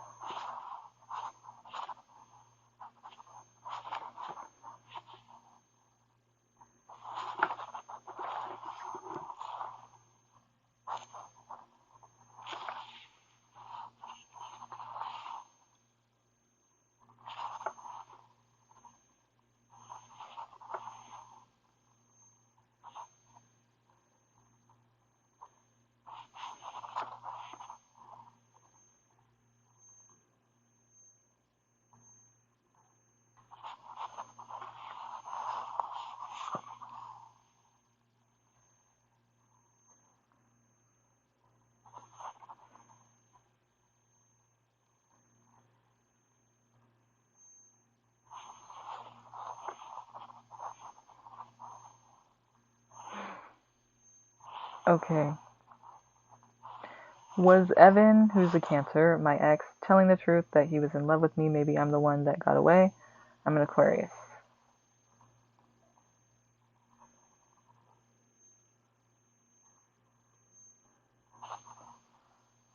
Yeah. Okay, telling the truth that he was in love with me. Maybe that I'm the one that got away. Okay. Let's see. What is... Let's see, how are we going to approach this? The energy of this Cancer person. What kind of person are they? What kind of energies bring up or brought up for them? Okay, that's commitment. Taurus. Anything else for this Cancer person, Evan, that we need to know about their energy? Okay, so it could be somebody that is like working, like compromising, exchanging ideas together with another person, like working together, trying to make things work, well by exchanging ideas and, participating, meeting the person halfway, just trying to like work together, exchanging ideas together. Compromise. What else do we have for this Cancer person? The devil. Okay, they're opposite, Capricorn. But this could just represent toxic things, like toxic behaviors or maybe temptations, addictions. This is also the Taurus card, so if that means anything to you, apply it. If it doesn't, then leave it. But first of all, I would say, yeah, there's commitment. Maybe it could be like what people are expecting of them, though, like what the conventional, traditional thing is to do. Maybe that's, something that they're not really wanting to do, but it's something that they feel like other people would want or expect of them, or what's the right thing for them to do in a situation. Like if they're a person who kind of lives, like you can just tell, you can see, that they do what people kind of expect of them, even when they don't really want to do those things, instead of, like it's a person that just kind of does what other people like want them to do. And you would know that by, knowing them, whether or not that's true. But it could also represent, them being serious about commitment here. So let's see, what did they feel about Kelly?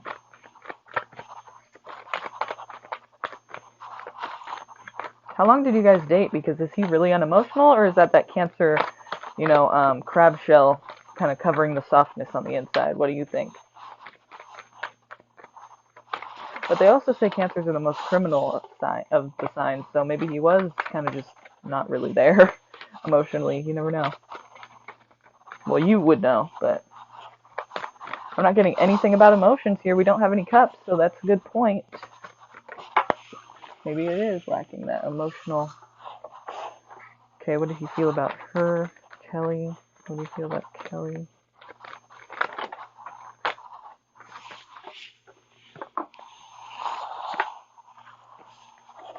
Confused. Did you help him or did he help you? Like, was it that you lent him a hand or he lent you a hand? Like, who was that person? Because I'm seeing that as a thing here. Like, there was like somebody was lending someone else a hand. But I feel like basically the way they felt was like they wanted to take action towards you, but they also felt very confused about you. Like you were like either sending mixed signals, or like there was just like mixed messages, like mixed, like they were either like you were playing hard to get, or maybe they were like hot and cold energy, but they were confused about you, and like I feel like they were passionate about you and wanting to take action towards you, but at the same time it was like unknown, and it was like not like steady. It wasn't like a consistent, like stable thing. It was like, okay, where do we stand? Kind of energy like all the time. And then wanting to offer.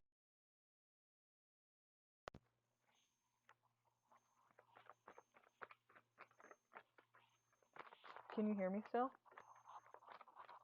Can you guys hear me still?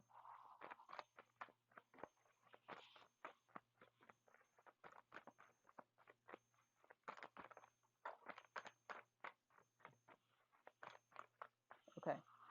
So that would make sense here because we're asking how he feels, and then we get this card, and then we get this card. So this is the lending the hand card, the Six of Pentacles. So I could have probably seen that myself with this one being first,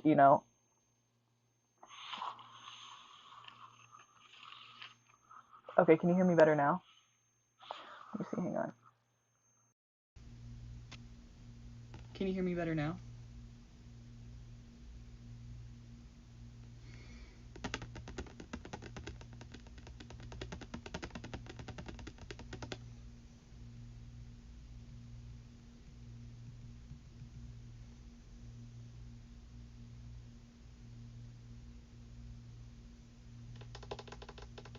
Okay.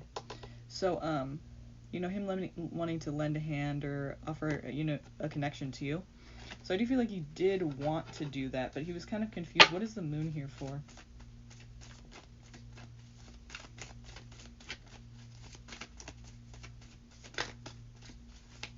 The moon also represents Pisces, if that makes any sense here. But I feel like it's more like mixed signals, like maybe you just didn't know where they stood or they didn't know where you stood.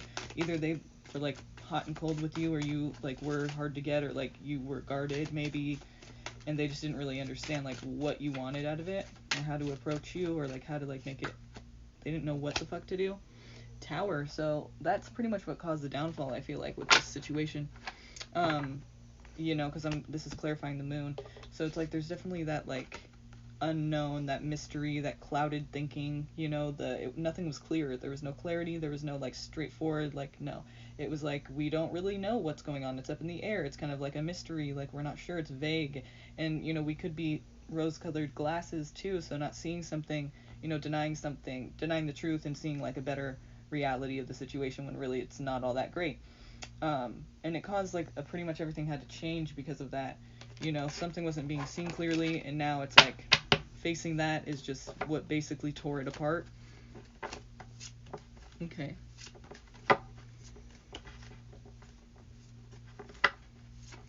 So maybe it was you who just decided like to end it, or if it was them, then obviously, you know, they just didn't know like how to approach it in the situation. But I feel like they were kind of confused. Like, what were they confused about? Why did they send them mixed signals? Why were they? Because it seems like you were the one confused. So what were they confused about? Like, why were they so hot and cold?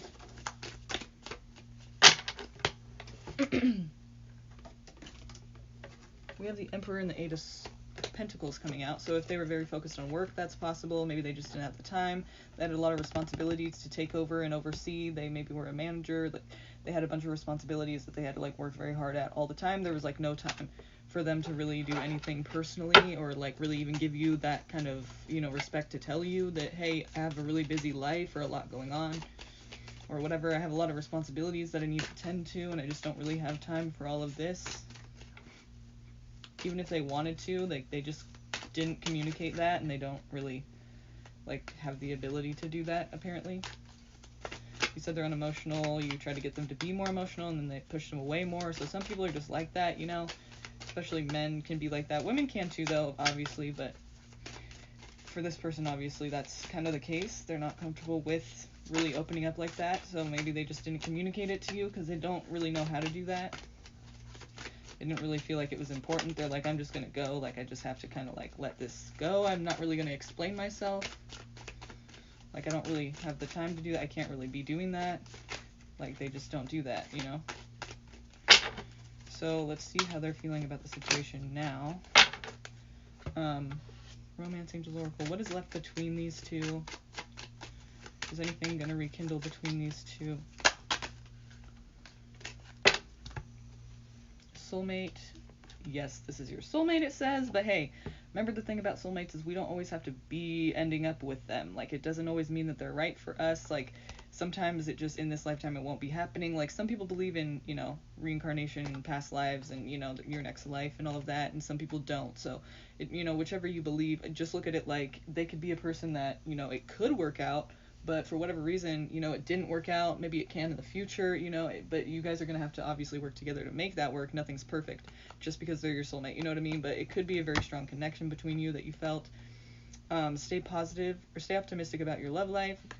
Positive thinking and faith will bring you romance. So obviously being positive and, you know, seeing what can work and trying to make that work is going to help you in any love life situation. But, you know, with this person, maybe you just need to like lighten up a bit, or like kind of like work together with them in a more positive way, or, you know, make some certain changes that will be positive for the situation. But it says positive thinking and faith will bring you romance. So if you just kind of are doubtful and negative from the start, obviously not going to work out very well, you know, for you or anyone involved. But let's see. It's funny because we got retreat. It's time to disconnect from the world. So for whatever reason, there is distance right now. And you said, I think you said there's no contact, but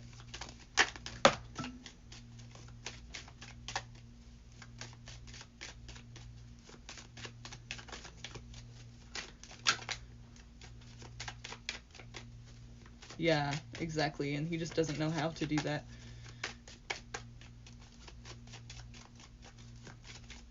I feel you. Okay.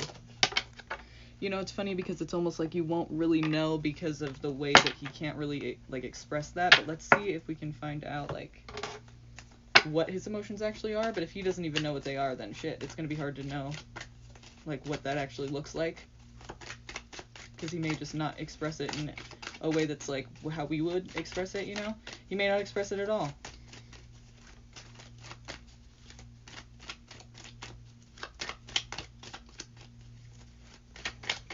Wow, that's immature.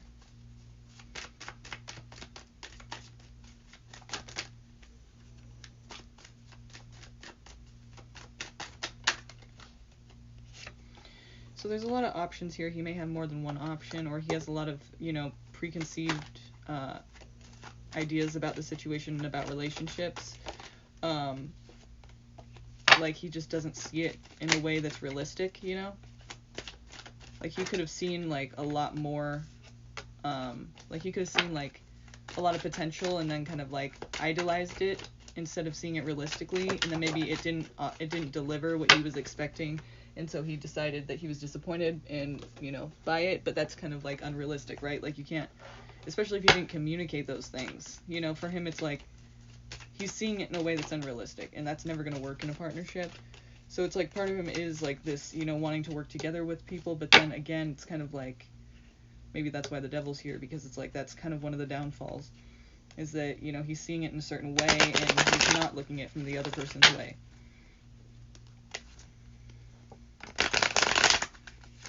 I would say if he's not very emotional, it's going to be hard for him to look at it, you know, and see how you feel, and what your emotions are, and to be based on that. Not something he's used to doing. It's not the way he works. It's not the way he operates.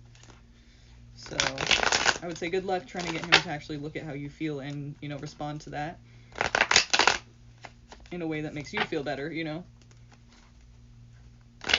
Because it's not really one of the things that he is good at.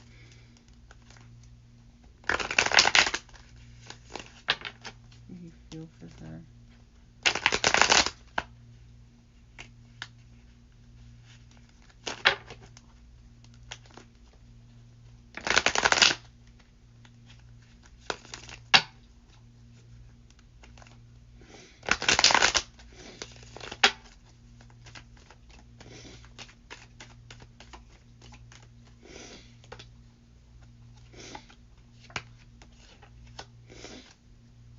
Okay, I do see that he was pretty happy in the situation, but see the death card.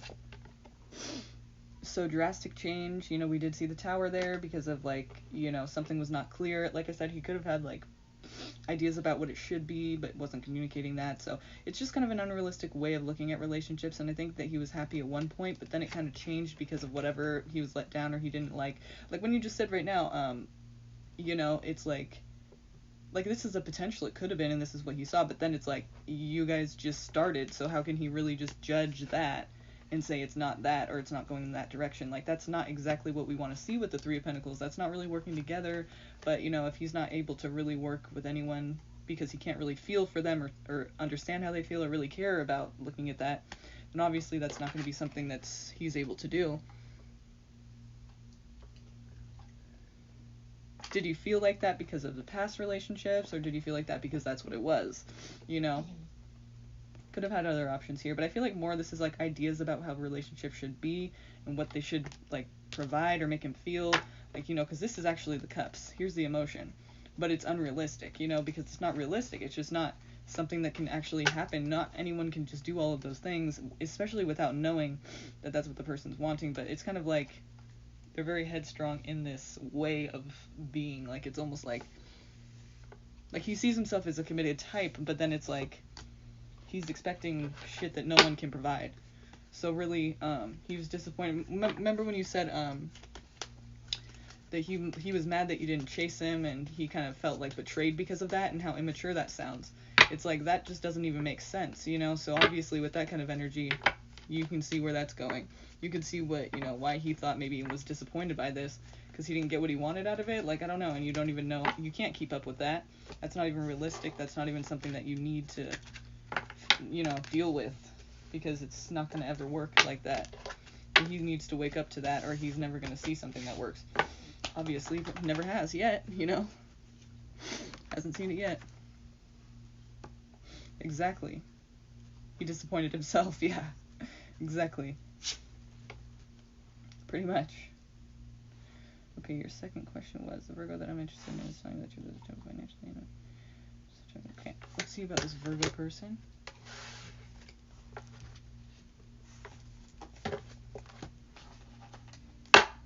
Ooh, that was loud.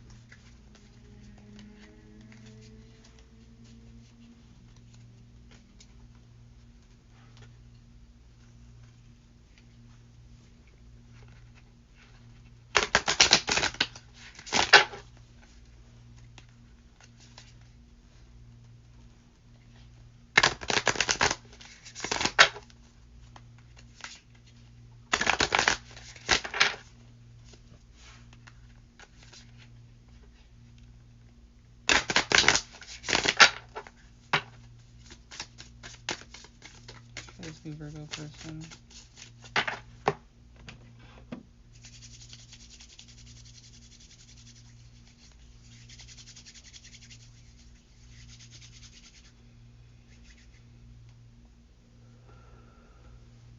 Okay.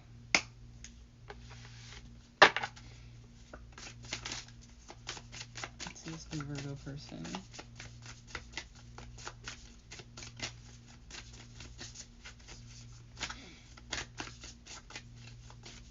Is this person being honest with you? What is the energy of this Virgo person in this relationship? What can you expect from this person? What energies are here with this person in this situation here currently? House 8, transformation, karma, facing fears, and legacies. Apparently it's a karmic relationship,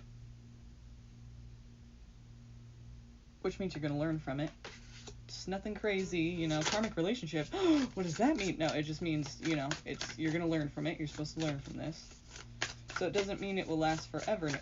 Doesn't mean it won't, but it doesn't mean it will necessarily, you know. At least that's what I think when I see a karmic relationship. It's kind of like a short-term or a temporary thing that you're supposed to learn from and grow from, you know, most importantly. What else do we have here with this Virgo person?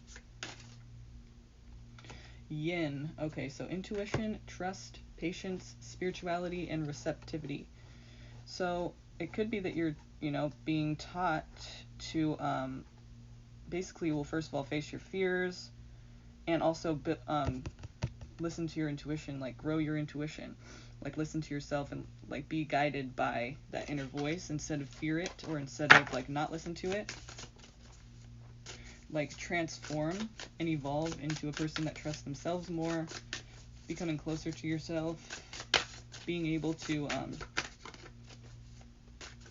you know when something's good for you or not, like trust your intuition here and be receptive, not just assume or not just like see something as a certain way even though it's right there in your face and you can see it's not that way.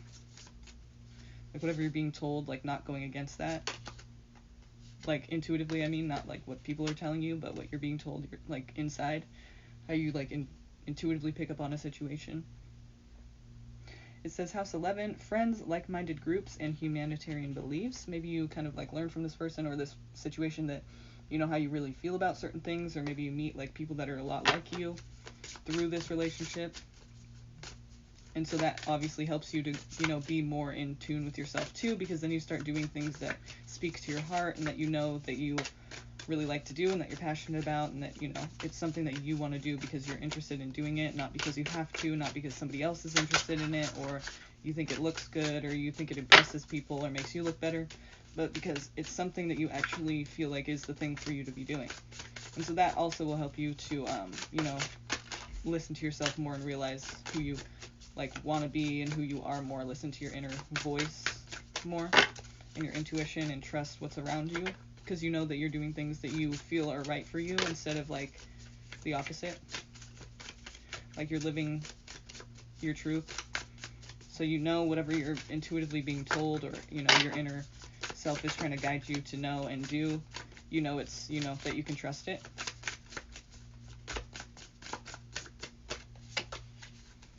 And House 6, establishing a foundation, health, daily life, and practical details. So yeah, it's gonna be probably like a transformation of your complete like daily routine, or like the way you like do things every day. I mean, just the way you live.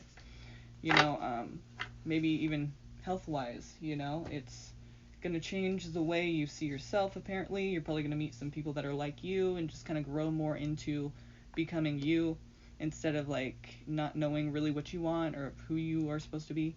It's going to be a lot clearer after this.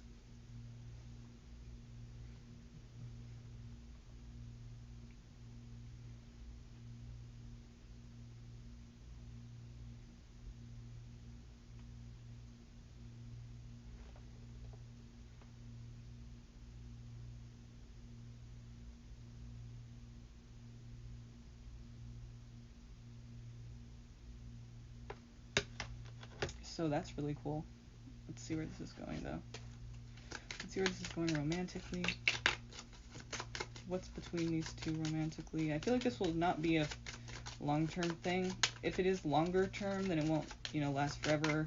Like, obviously, well, nothing does. But, I mean, I don't think this is going to be, like, a very long relationship. It seems like it's kind of like it's going to serve a purpose, and that purpose is for you to grow and trust yourself more and trust, like, how you guide yourself through the world, like, through your life, that you're going to be on the right path, because you're actually, like, living for yourself now instead of, like, what other people want or, like, helping everyone else, but not actually listening to what you want for yourself. Just, like, actually learning how to do what you actually want to do and living your life that way. Honestly, discuss your feelings with each other, heart-to-heart conversations. You can get to know the person, and maybe they're going to help you to kind of, like, when you see a therapist and you kind of start telling them stories, or you start, like, talking a lot about what's going on, and you start to, like, answer your own questions. So it kind of seems like that's the case here, too. Like, you guys just get to know each other, start talking, and with that, you start to learn a lot about yourself and uncover things that maybe you couldn't understand before by honestly discussing your feelings with each other. Whether or not they do that, that could be something that you get from this.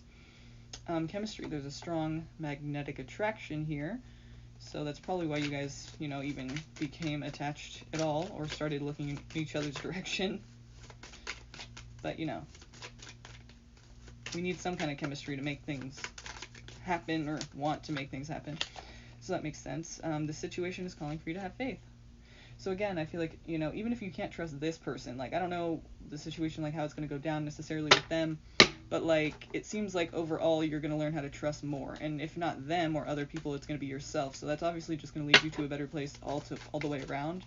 Like, even if you can't trust the people around you, but you can trust yourself, you still know you're going in the right direction because you know that you're listening to what you feel the right direction is for yourself. You're not listening to other people, or you don't need, like, other people to tell you. You don't even need to trust other people. You don't worry about it because you trust you. And you're not going to be doing something you don't want to do. You're not going to be in a situation you don't want to be in because you just said yes to something you didn't want to do because someone else tried to convince you to do it or whatever the case may be. But you're just living for you, now. It's not really about, like, you need to really put your trust in anyone else.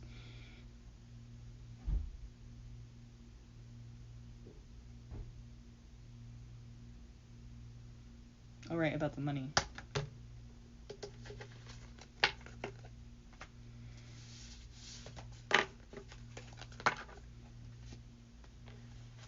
I mean, I can ask the financial situation of the person. I don't know if he was, like, necessarily... It doesn't say anything about being, like, a liar or, like...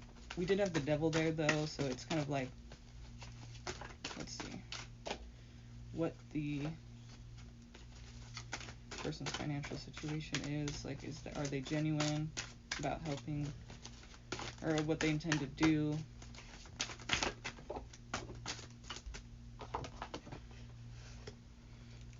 Okay.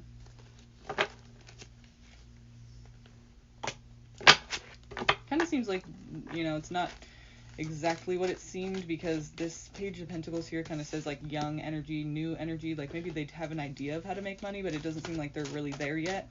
They're not the King of Pentacles here. King of Pentacles would mean, yeah, the person's got, enough to have a bunch of whatever the fuck they want, which is not necessarily what they need. Material items, though. But this is, like, a young energy. Like, I wouldn't say they really are there yet. And this is, like, trying to court somebody, so kind of like you said, trying to impress someone. That kind of is what that seems like. Because the Ten of Swords here says, you didn't see this coming, you didn't expect it, it happened without you, expecting it, obviously, and it's not exactly what it seemed, right? Like, you obviously could trust the person, because this person's on their stomach, and they've been stabbed in the back. So obviously they didn't see it coming. They trusted the person who was behind them, whoever that was. They maybe don't even know who that was because they didn't see it coming. So, but that tells me that you obviously trusted the person. So, I mean, it's like, to me, I feel like, yeah, there's something not right. You know, there's something that you're going to be surprised to find out that you did not expect. So I would say that they're not going to be completely honest about that. And with the Page of Pentacles there, it seems like, yeah, definitely not there yet with the financial situation. You know, it's kind of like the early stages. Maybe they're starting to make money, but I wouldn't say they're King of Pentacles, which would be somebody who's very established. And especially if they're older, they should not be coming up as the Page of Pentacles, you know, in that kind of a situation that you're, you know, that they've described to you. Kind of seems like an idea, but not really, like, met that, you know, the goal yet. Well, like I said, you know, this whole situation is supposed to help you to trust yourself more. So if you sense that he's not being honest with you, that's what I mean. Like, don't just not listen to that. There's a reason that you feel that way, and you should start to try to look at why that is. And, you know, like, what's the worst that can happen if you listen to your inner guide? Like, that's the thing that you're supposed to listen to the most. But if you, you know, feel like you can't trust yourself and the people that you pick, then obviously that's a problem. But I feel like that's kind of why this whole relationship is happening, because it's like, somehow, by the end of it, you're going to be able to listen to yourself more and know that you were right about the things that you thought from the beginning. You know, even if it involves you having to go through all of that heartbreak and disappointment, you'll still know that you can trust yourself, because even though you fell for it, even though you feel like, how did I not see that coming? You still, like, you did see it coming, because look what you're saying to me now. You know, you did see that coming. That's why you thought that that was the case. And if that ends up happening, then really at the end of the day, you can say, I can trust myself because I was right about what I felt. Even though I didn't listen, now I can listen because I know that I was right before when I felt that way. So now I can try to go ahead and listen to myself when I feel that way. And that will just bring you closer to your own development and evolvement and growth, you know. Feeling like you're doing the right thing for yourself because you can trust yourself. So right now, obviously, you can't, you know. Path to stability, still trying to get there. But there is hope that you're moving in that direction with the Star card here and the Eight of Wands. It's like you're headed there. Didn't you say you're in Aquarius? Is that what you said? So this could also represent like hope and faith, like believe in yourself, but also like know that this is a good omen to the situation. Like you are headed toward this. Like you're still trying to develop yourself. So really like focus on that instead of focusing on another person trying to help you financially, or focusing on another person like not lying to you about like them being genuine to help you out and be there. And like you should just focus on you being there for yourself and making things work without anyone involved. Because then once you can do that, then you can get out there and you know that you don't need anyone for that kind of a thing, and you don't really need to be in a place you don't want to be just because you feel like that's what you need to do. But no, this is like you're a whole person, you can take care of yourself, and you don't need to, you know, you don't need to waste time. You don't need to question like, are they genuine? Are they really going to help me? Because it's like, you don't need to know that. You can help yourself, you know?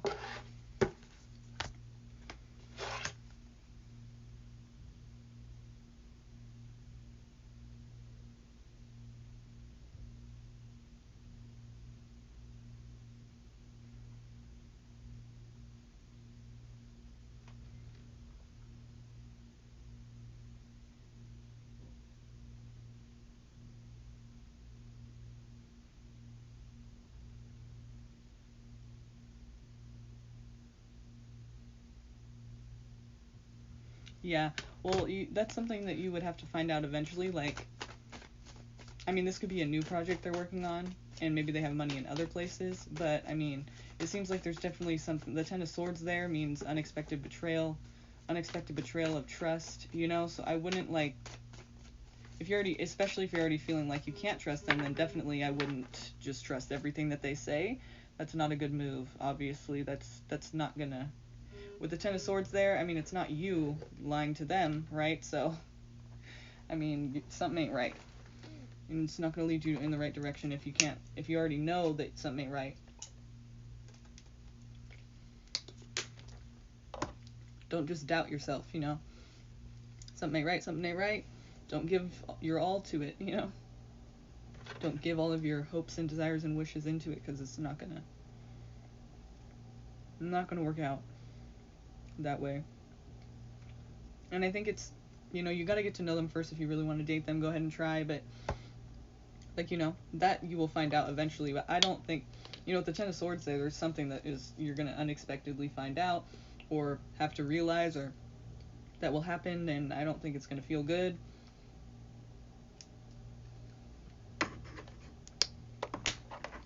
Stabbed in the back unexpectedly. That kind of feeling. Hi, Leslie.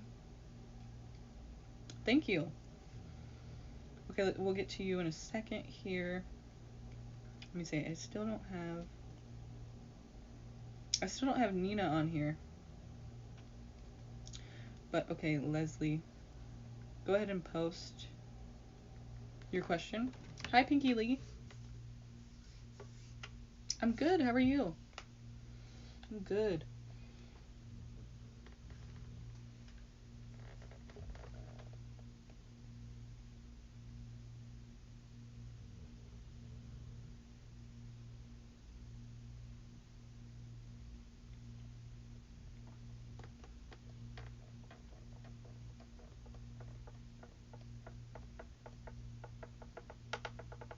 You guys, if you haven't already, go ahead and subscribe to the channel. Catch us almost every night live. I try to do it every night. It doesn't always happen every night, but I try to make it every night. So, but join this community of people that we have. Everyone's supportive, non-judgmental, always positive. So subscribe and join us if you haven't already. Also, whoever's here right now, can you please like this video if you haven't done that yet? I'd really appreciate it. It just helps YouTube to see that people are engaging with my videos and that they, like them. So they'll send them to other people to join us too. Just the more the merrier. So go ahead and like and subscribe if you haven't done that yet. And to everyone who's donated tonight, thank you so much. Just know that it's going to a really great cause. It's going to help us out a lot to help these kitties. I'll get some pictures and I'll show you guys next time, because I want you guys to see the progress. They're getting so big, they get big really quick. Like, they're little and then they just sprout, and now, like, one of our cats that was, like, small, like 7 months ago, 7 months ago, literally, I had this cat on here like a baby, and now it's the biggest cat that we have, and he's, like, fat and, like, huge, and, like, I don't even know, it happens quick. So I'll show you guys the progress, too, as they grow. We have, like, a whole new litter of babies, too, that are, like, still babies. So you'll get to see those, too.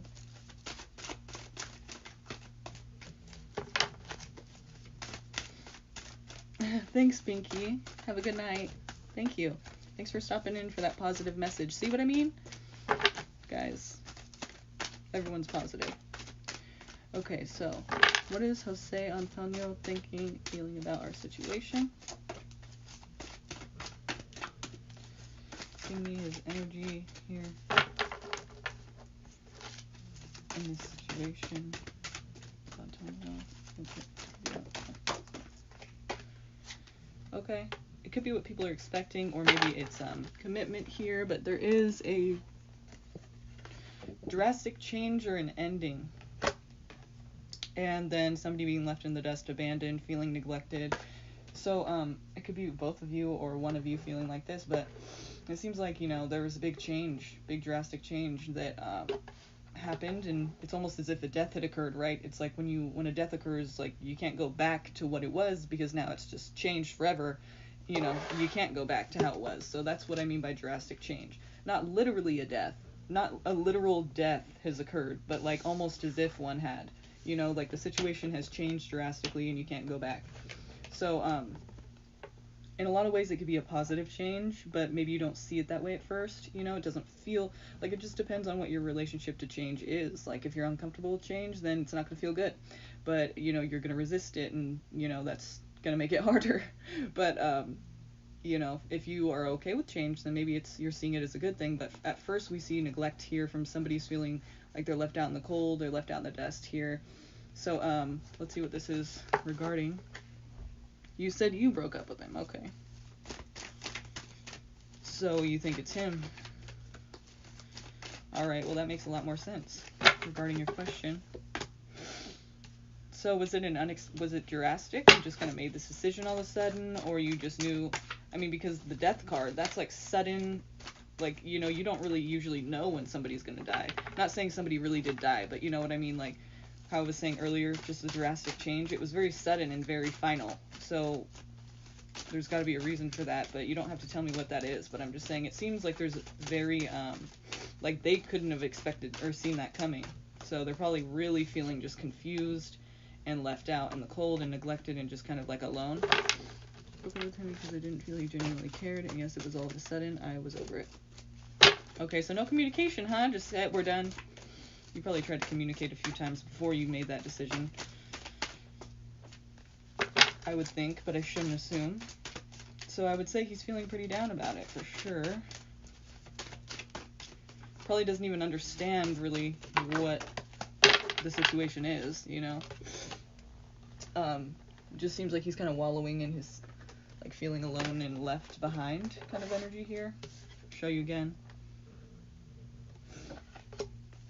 So does he understand what she did this for?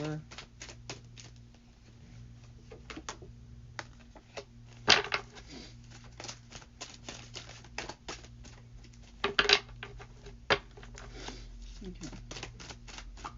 Does he understand what this is about?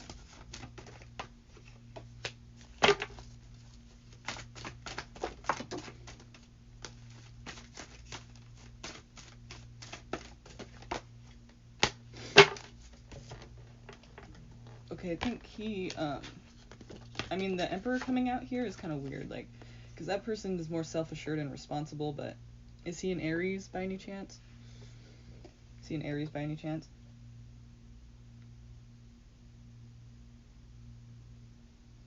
Or are you maybe an Aries? Because that's what the Emperor represents as well. He's a Sag.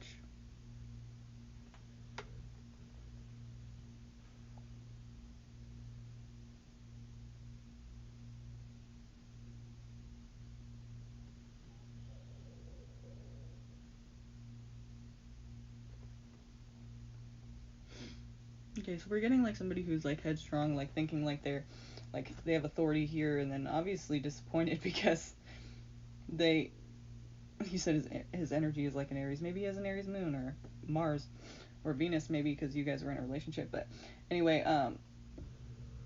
have you looked at his birth chart before? I mean, we won't get too into that, but I'm just curious. Obviously not, because, well, I mean, you probably would have said that, but who knows? Maybe you have and you just didn't say, I don't know. But you should look into that if you haven't yet. If you don't even know his time of birth, you don't need it. You just need his birthday and the place he was born, and you could see his planets. He even drives a Ram truck. That's funny. Hey, you never know, maybe. But you should look into that yourself and see what his planets are and see if Aries is there. But you know, so we have this energy of like someone who is like, you know, basically they have control over their situation, they have authority, and they, you know, they're, I would say, somewhat responsible, even though that's not really an Aries energy. Like, they're not necessarily responsible as much as they're kind of reckless, but you know, everyone's different, but that's not really the Emperor energy here. It's like this person could be an Aries, but also they could be, well, obviously they're Sag, but they could, you know, the Emperor could be representing an Aries, or it could be representing like a person who's responsible and overseeing like his entire empire of people, because he's the Emperor. So he has a lot to like look over. He's a lot to look after and make sure that it's, you know, done right and everything's in order. But I feel like it's more like this energy of like you just felt self-assured in this situation, like everything's good and I'm fine and it's all good, and then obviously there's this disappointment now and looking at the negative instead of the positive. It's like just not really seeing any kind of like good out of the situation, but probably not taking much like ownership of why it happened either, because it's like very self-assured in what they're doing, very like aware of what they're doing, but just not seeing any problem with that.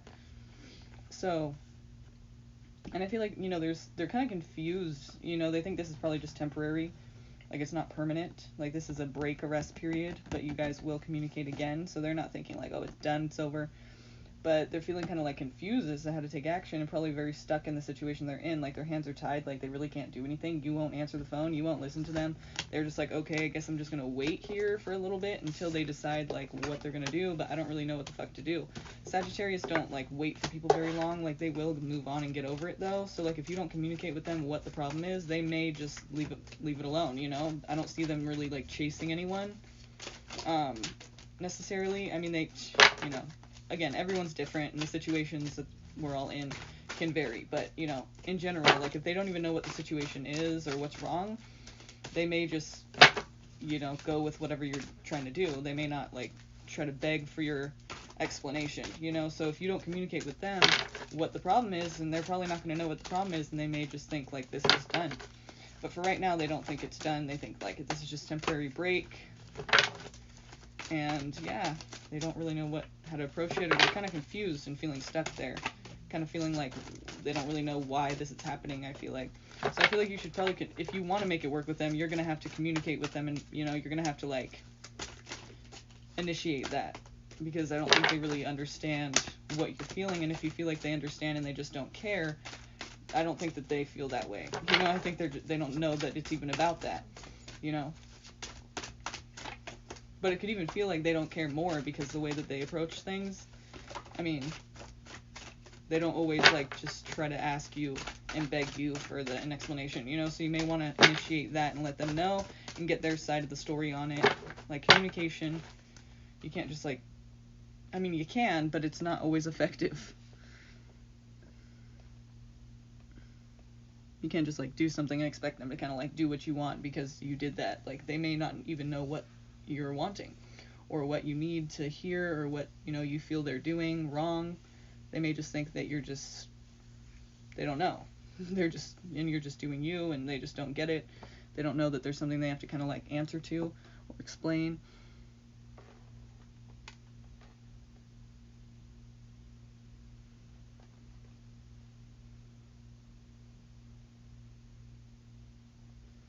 Right, okay. Yeah, it kind of does seem that way, but again, he could just be kind of like thinking that you're having a mood or something. But I mean, you said you kind of explained the situation, so that would kind of mean that he's not really trying to like make it right. Maybe he thinks you're exaggerating, or maybe he just doesn't, he's invalidating it for sure, you know?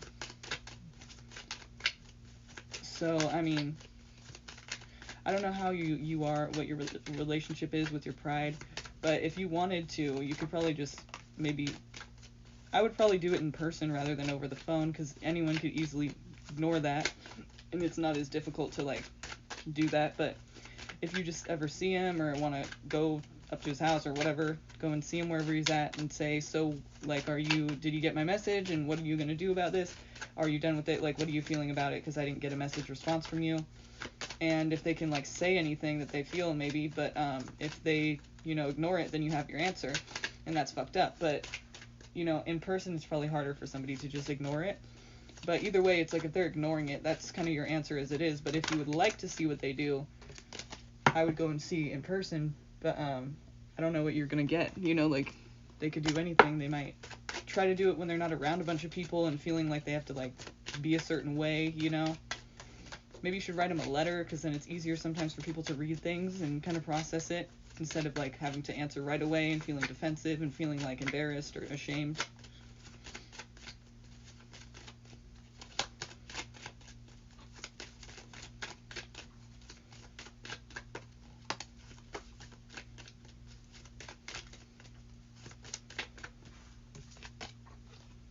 Yeah, it seems like he really doesn't have the same like mindset about things. Like, did he know you were? I mean, like, it seems like he's kind of like not in the same energy. Like, he doesn't even know what was going on with you, because either he really don't give a fuck, and that's. But why would he like contact you and see? You know, he obviously didn't think anything was wrong. In my like view of it, I mean, maybe he's just a dick and he just ignores everything you say, and you're like, okay, but you just like, you could get it if you would just listen, but you don't care enough to listen. But, you know, I feel like maybe you guys just have some miscommunication or something, because it seems like he doesn't even realize, like, what what the big deal is, you know? Not trying to invalidate you even further. I'm just saying, like, either he really is just an asshole, or he literally doesn't even know why you feel the way you feel, because, you know, because you're like, he had the audacity to go to the club that night with his family, but it's like maybe he just went with his family and he thought you were sick and he wouldn't bother you because of that, you know? Like, he didn't know that maybe you wanted him to, like, come over and maybe, like, help take care of you and then not go out.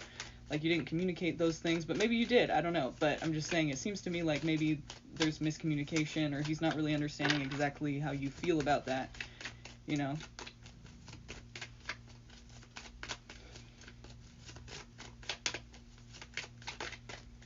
What is left between these two?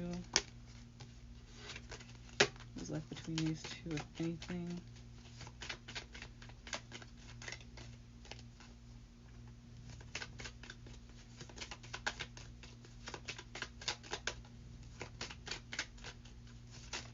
Yeah, I mean, I think it's safe to say that you probably need somebody who's more, like, attentive, but maybe he's just not a person that's very emotionally involved like that. Not saying that's a good thing for you and you should deal with that, but, you know, maybe that's just not the way he operates, and maybe that's just someone that you don't need to be with, you know, because obviously he's constantly making you feel like you don't give a fuck.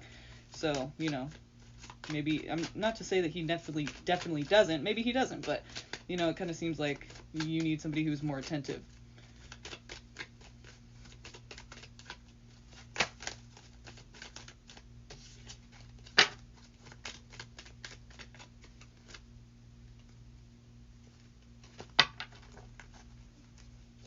That one flipped over.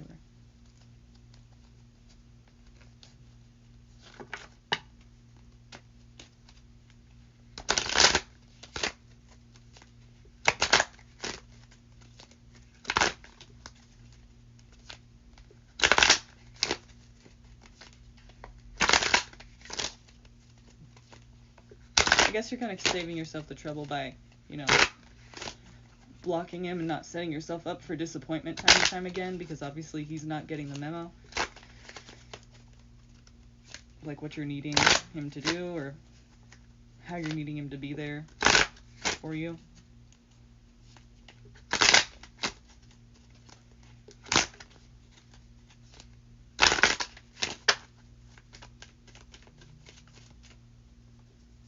What is left between these two? Release your ex. The time has come to clear your energy. Okay. So, very self-explanatory there.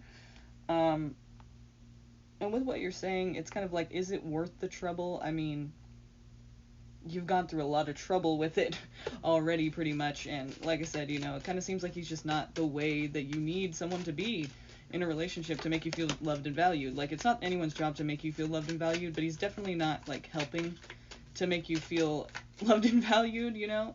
Like, you should already know that you're loved and valued, but, like, if he's making you feel like you don't give a fuck, then obviously it's not going to work that way. You're going to keep feeling bad, and, like, maybe you're doing yourself a favor by having broken up with him. Like, you did it for a reason, and maybe you just shouldn't bother with it anymore, you know? It's like, obviously the way he's responding and not responding is kind of like telling you enough what he feels about it, or what he's... I mean, there could be miscommunication there, but I mean, he's not really trying to reach out and figure that out as much as somebody that really wants to know, I guess, right? Just saying. Keep an open mind. Your soulmate may differ from your usual type and expectations. So there's someone else out there for you, and it may not be somebody that you think it would be. Like, stop looking at a certain way that you want people to, like, look. You know what I mean? Like, the way that you, like, a person that you need in your relationship may not be exactly what you think it would be. Like, it may not be your type, your usual type and expectations, but it would still, like, bring you, you know, something that you, exactly, right on. Yeah, I feel that's true. That's true. But I mean, you know, feeling like, you know, someone else does love and value you is important for the person you're being with, you know? So it's like, if this person obviously isn't really making an effort to show that, if they do feel like that. But like I said, you know, maybe you guys just aren't compatible with each other in that way. Like, maybe you just need more from somebody, and this person can't provide that, obviously, or they don't even know how. Whatever the case is, release your ex, keep an open mind. Keep an open mind.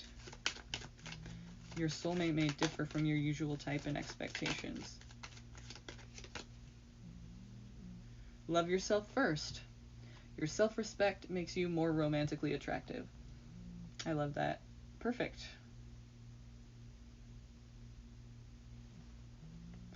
It is, but that's the thing, like, they're just different in the way that they are in relationships.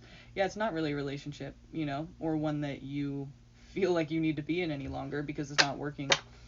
It's not something that you feel is helping you to, you know, see. Well, okay, that's not really their job either, but, you know, it's like, if you feel like they don't care, it's not gonna be good, and you know that. That's why you left. Release your ex. The time has come to clear your energy. Keep an open mind. Your soulmate may differ from your usual type and expectations, and love yourself first. Your self-respect makes you more romantically attractive. True, true, true. Beautiful, nice. And it kind of resonates with what we're saying, so I feel like that's good advice for you. Perfect. And it kind of seems like you already know this just because you've kind of already made these moves, but it's like you're still like wondering, like, is he gonna show that he gives a shit? But it's kind of like you've already gotten your answer, you know? And as hard as that is, it's like you are doing the right thing for yourself. You're kind of on the right path anyway. Like, you know what's best. Yeah, exactly. Exactly. It kind of is a confirmation, you know? Like, to you that, you know, this is what it is and you deserve, you know, something else.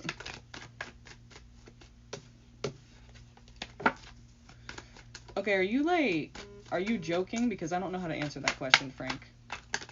I mean, seriously, that's, like, kind of retarded. You're putting me in an uncomfortable position here because it's like I don't even know why that would be a concern for you.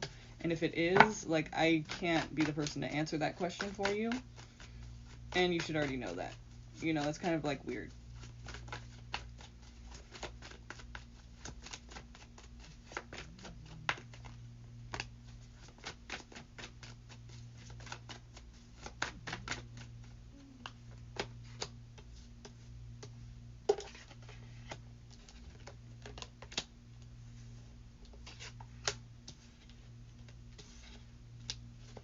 Is that what you need, is just, like, attention right now? Because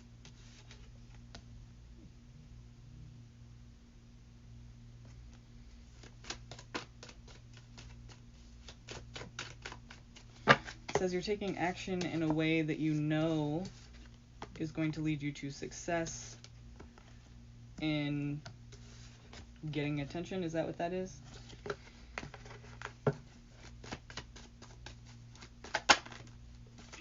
This card fell out again.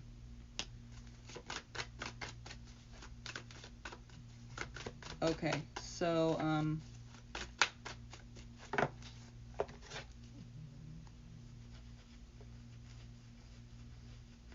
did I miss anyone?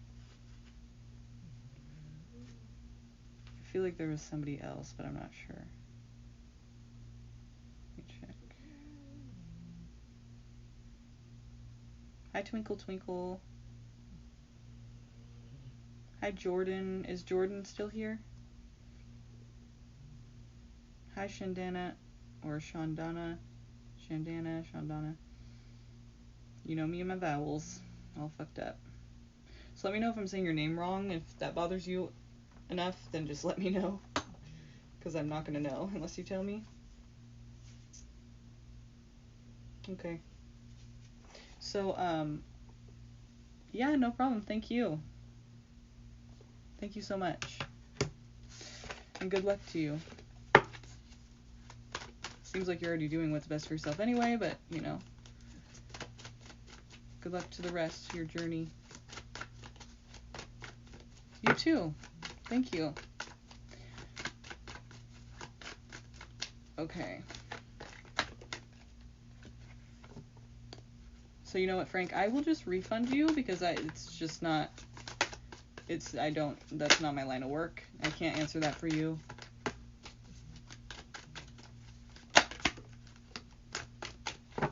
And if that's the case, truly, then, you know, you need to get a therapist or something. I mean, or go to the I don't know. Like, if you're fucking with me, if you're not, like, I don't even know why you'd come here asking me that. Not trying to be a dick, but it's just like, you're like, please help and shit, and it's like, okay, I really can't help you. That's something you're gonna have to do for yourself, and that's something that I'm not even qualified to do. Like, you know, I can't tell you why you feel the way you feel. That's something you know. And if you don't know, that's something you kind of like have to figure out with a therapist. You know what I mean? Like, I'm not in that kind of, I can't tell you what you don't know about yourself, you know? If you don't realize something, that's like something that's, I mean, you're putting a lot on me. That's pretty heavy. So I'll go ahead and refund you if that's, you know, if that's your question, because I really cannot help you with that.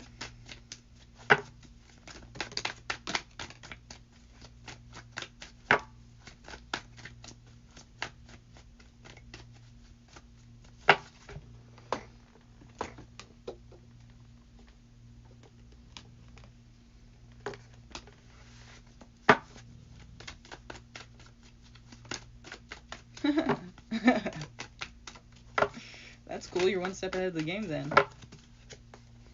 Hi, Nick. We'll go ahead and do your general here. So let's see. One card coming out for Nick.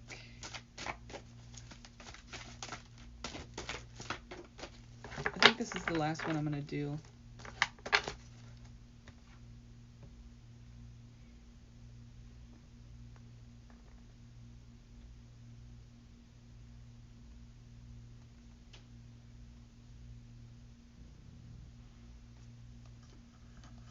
This way.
Okay, so Nick, this is the last one.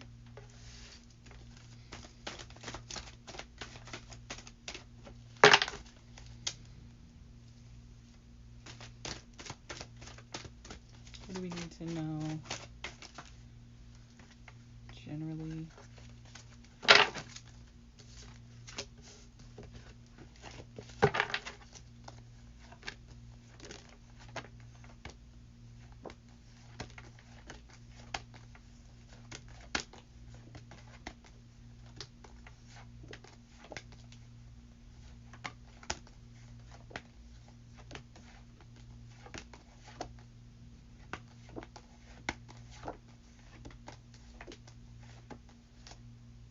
Oops.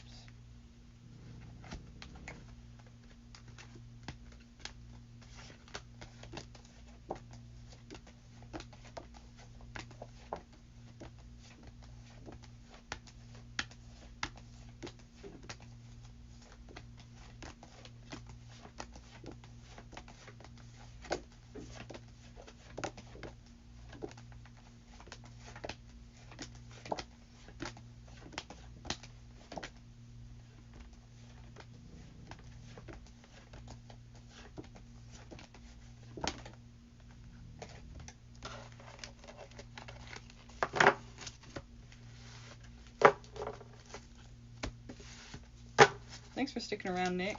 Happy to do this for you. How you doing, girl? I'm gonna do this reading for you if you're still here, and then we're gonna call it a night. So let's see what Nick needs to know. What's the highlighted energy? Oh!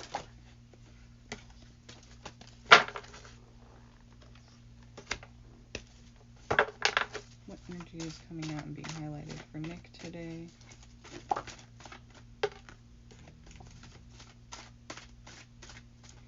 Give me one card for the highlighted energy today, the core of the reading, please. King of Pentacles, so you could be very, thinking about material, thinking about materialistic, thinking in a materialistic way, or just, basically like thinking about money or possessions, like items that cost money, like actual, like things, not just like emotional things, but like stuff, a bunch of stuff. So, oh, congratulations. I gotta check that out after this. Thanks for reminding me. I'm definitely gonna do that. I haven't been able to do that yet. Okay, let's see. One card here. And the High Priestess being here tells me, like, you kind of know what... Well, let's see what you know. You know what you need to do, or like, what I'm talking about, or, like, what it's referring to. You kind of intuitively already know without being told, but let's see what this is talking about so I can understand a little bit better. Let's see.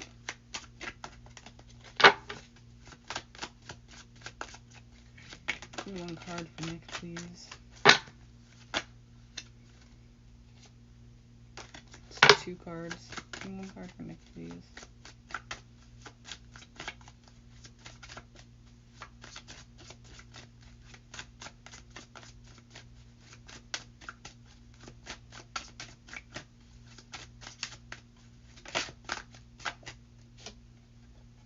Four of Pentacles. Yep. Well, no wonder you're thinking about money, because you're thinking about how you need to build a foundation of some sort, or like how to like save money for something that you're trying to save up for, building a foundation. Also, save your money, hang on to your money, don't spend your money, any money that you earn. It's a person who's holding on to it for dear life, like trying to save up for something, it seems like. So you can build more, add more stability to your life.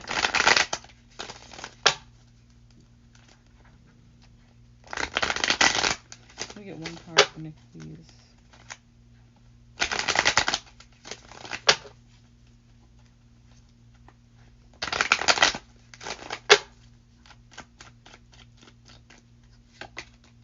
King of Cups, King of Pentacles, and King of Cups. Could be a water sign, Cancer, Scorpio, or Pisces, and there could be an earth sign, which would be Taurus, Virgo, Capricorn, that you are involved with, possibly. Where are we going?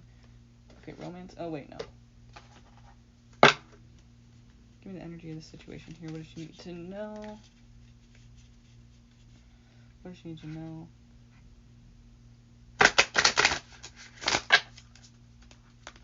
What's the energy here? What's common and what's important?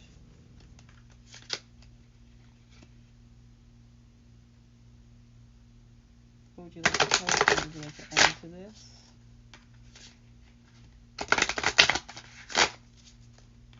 Which heavenly bodies are resonating with here?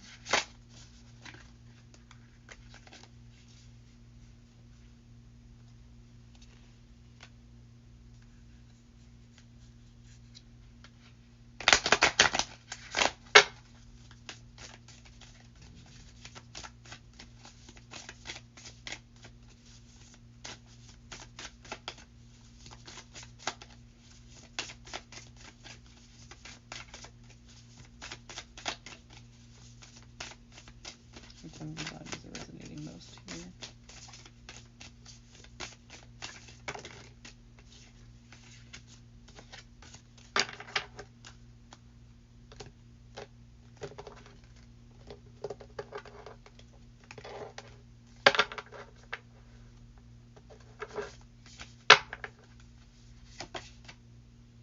Yin, intuition, trust, patience, spirituality, and receptivity. Your feminine energy, like feeling like this is right for you. It also represents water, or it could represent water. I mean, there's a yin to every element. No, I'm sorry. The 2 elements that are yin are earth and water. And look who we have here. Earth and water, right? So, trying to build a foundation. Let me show you really quick what I meant. She's holding on to these pentacles for dear life, like not letting go. It's like anything that you earn, don't be spending it. Save up. Save your money and try to build from it. That'll be important now.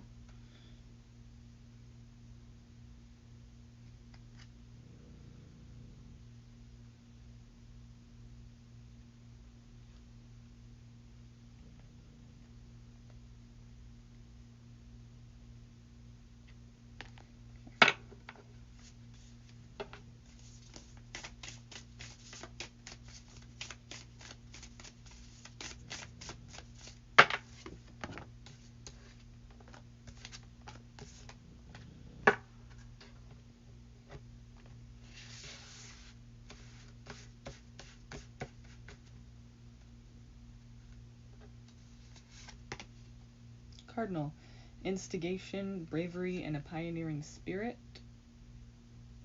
Being a leader, taking a leap of faith here, jumping for it, just going for it. Mutable, surrender, fluidity, and welcoming change, working well with others. You know, welcoming change, being adaptable, being flexible, allowing things to kind of... It's funny because Cardinal and Mutable are both, like, you know, it's like the way that you're being, the way that the energy that you're, you know, possessing, and it's like they're two different things. But here I would say that, you know, take action and also allow things, like, don't expect things to be a certain way, like, don't be fixed, you know, be mutable, accept when changes happen and kind of go with it. Dream and transcend. So there could be things that you want to work out, like things that you really want to just make happen for yourself, like you just know that would make you feel better, that would make you feel good, and that's like the thing for you to go towards. Like you just feel like that would be like make you feel good in life to go towards that. And so maybe that's why this is coming out, because it's like you're supposed to be, you know, trying to build this. Like you can't just dream forever. That's what Neptune's all about. But don't stay in Neptune energy, you know, use the cardinal energy here and the mutable energy to allow things to not always work perfectly. You know, it's going to be a journey, it's going to be a long road, it's not going to just happen overnight. You do have to work at it, and not everything is always going to go the way you had planned, but, you know, try to just allow changes to happen and know that you're still on your way to your goal. You know, you're still on your way there, you just have to keep kind of going, you know. Take action, don't be afraid to initiate these changes. Don't be afraid to take action in ways that you know are helpful to your situation. Like, you know, don't wait for something to kind of just happen. Like, take action, make it happen. You know, also your money situation, you need to, like, hold on to money instead of spending it. Like, you might think right now it's a good idea for you to, like, spend money on certain things because, you know, like, you need to, like, you need this to, like, make it more organized in your house, and then you'll be able to organize that, and then you'll be able to move. But no, really, you're just spending more money. Like, try to make things work with what you have now. Instead of spending more money, like, be saving money. Don't be, like, spending it. Just be saving it. You know, these little extra things that you feel like you need, like those little, like, decor items, you don't need those things. They're not helping you to, you know, go to the place and get to the place that you actually want to be. So I feel like that needs to be thrown out. Like, that could be what we're talking about here. The main energy is, like, materialistic. Like, don't be so super, like, not superficial necessarily, but just, like, you know, these little things that you're trying to buy, these little material items are really not important, and they're not really helping this energy to grow. Like, you need to just hang on to your money right now. And you need to just try to, like, allow your intuition to guide you, because this, first of all, coming out, and the High Priestess, it's like, you know that, you know, there's certain things you need to do, or you know that there's certain things that are true about that, like, and with the King of Cups being here, it's like you need to tap into that feminine energy and stop being so earth and materialistic and, you know, stuff and money and, like, yeah, you know, you're trying to build this foundation, you have to be realistic, but you should also tap into, like, something that's going to make you feel better that you don't have to spend money on. It doesn't have to be a material thing, it doesn't have to be a physical thing, it could just be, like, you with yourself and your emotions. You know, that's a good way to kind of, like, not spend money, is to kind of see, like, what am I running from? Like, what really is wrong right now? Like, why am I trying to, like, spend money to feel better? Like, I don't need to do that. You know, maybe I need to just, like, tap into what I'm really feeling and what I'm really going through right now, and just know that this is a journey that I have to go on, and it's not going to be overnight, and it's going to take some time. Like, you just have to kind of, like, get right with yourself instead of running from it. You said, you're right, I've been wasting money too much.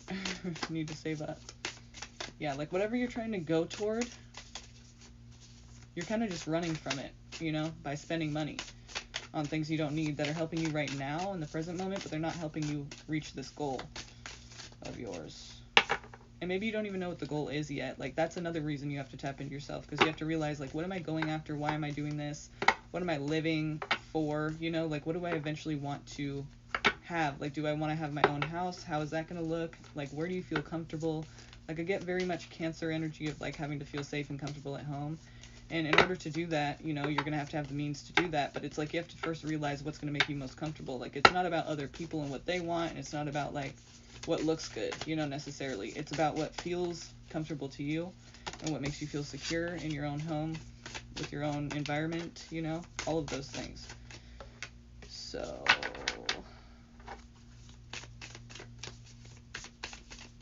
you got to save up and stop spending on things that you really don't need. Like, do you need it? No? Then don't get it. If you can control that. But, so let's see about love, though. We did not finish those cards here.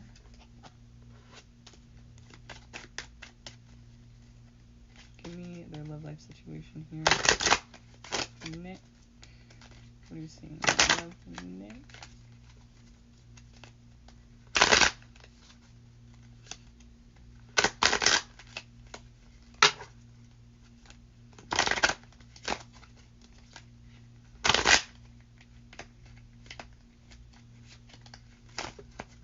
What are you seeing love for Nick?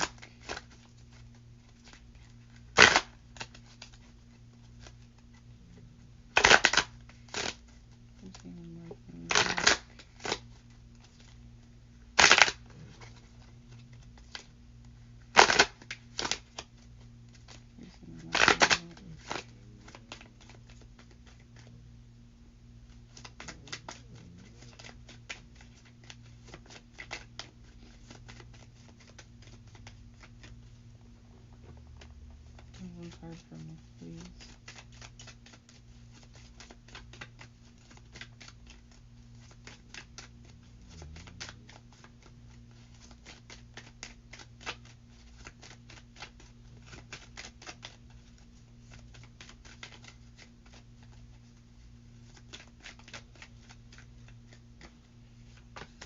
Make the effort. Great love is worth taking the steps you're guided to take. Remember, guided to take.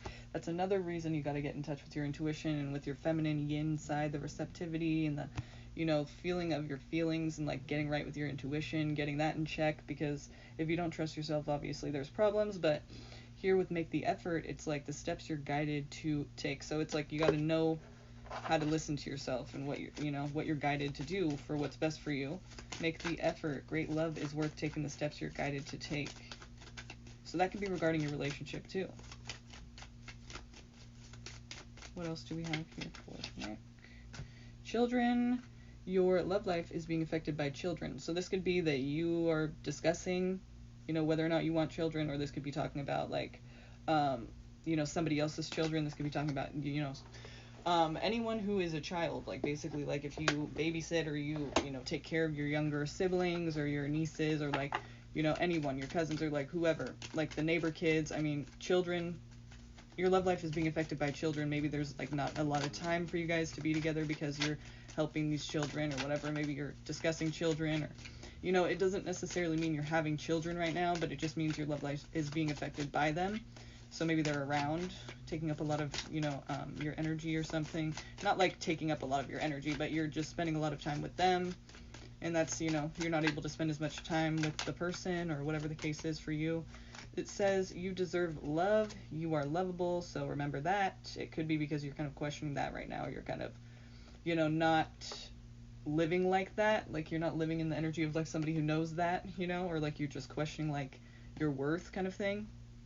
Getting to know each other, it says, as you reveal your innermost selves to each other, your bond deepens.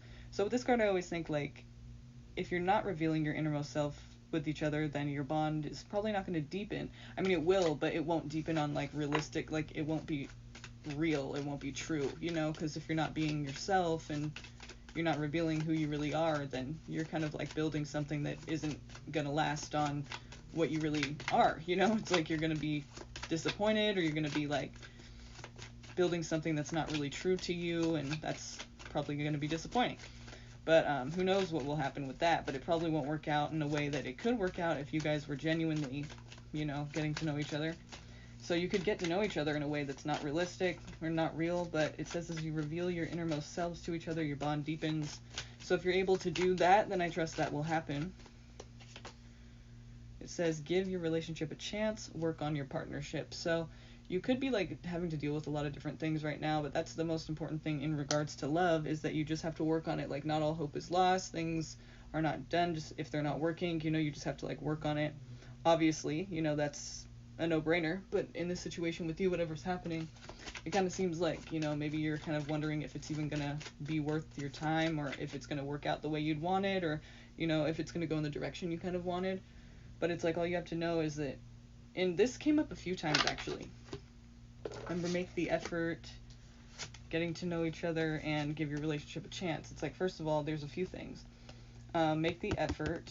Great love is worth taking the steps you're guided to take. So remember, listen to that intuition. What's right, what's wrong for you in the situation. Give your relationship a chance. Work on your partnership. And then getting to know each other, your bond deepens as you reveal your innermost selves. So it's like, if you're not doing that, then obviously you're going to run into issues, because you're just not able to connect in the way that, you could be connecting. That would make things work a lot better for you guys both, because then you know where you stand in the situation, you know where you guys are both at, what level you're on, what page you're on, and what to do from there. If you're not on the same level, it's going to seem like it's not working, or like maybe the other person doesn't care, when that's not necessarily the case. So making sure, make sure you reveal your innermost selves to each other for sure. Like, tell them what your plans are, what you expect, what you want in a relationship, and all of that. It's important to discuss these things so it's realistic and you guys aren't just moving in circles and not going anywhere, not progressing. And, most of all, you are lovable. You deserve love. So just remember that, great love is worth taking the steps you are guided to take. So if you're guided to take a certain step, don't question that. That's what your innermost self is telling you. And I don't know what your relationship to your intuition is. If it's bad, then obviously maybe you need to work on that. But like I said, work on that intuition and get right with yourself so that you can actually feel guided and trust what you're saying to yourself, what your innermost self feels, and it's correct. So you're going the right way, because why would you question what your innermost self is guiding you to do if you are good with your intuition? It's like, you're in the right place because you feel like you're in the right place, or you're not in the right place because you don't feel like you're in the right place. You're not. So, it kind of seems like you have a lot of self-work to do too, like some tapping into your self-work before you can know really what is best for you. But it seems like, with the High Priestess there, you should already know that. That should be something that's not a surprise. And it seems like there's effort that needs to be taken. Also, you need to take initiative. So if these things are kind of like, especially if these things are not coming as a surprise to you, then it's like you need to really start taking action on how to make that happen. But if they are coming as a surprise, then it's like, just know that you need to take action on them, to make them work for you. It's not going to happen for you. You kind of do have to take action and make it happen for yourself. But, what was I going to say? What else is there? Oh yeah, also allow changes to happen. Allow changes, be fluid. Allow things to come and go. Allow these things to, take shape in your life and transform your life and, start to work for you. Not everything is always going to be the same. You do have to kind of like allow changes to take place, and then you grow that way and you evolve that way. You go more towards your goal that way, So keep these things in mind, okay? Because that's all the stuff that came out during this reading for you.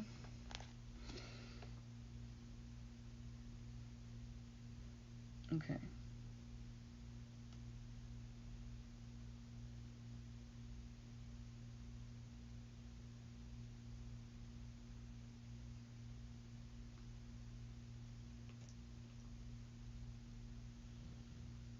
Okay. If you feel like it's right, then why not?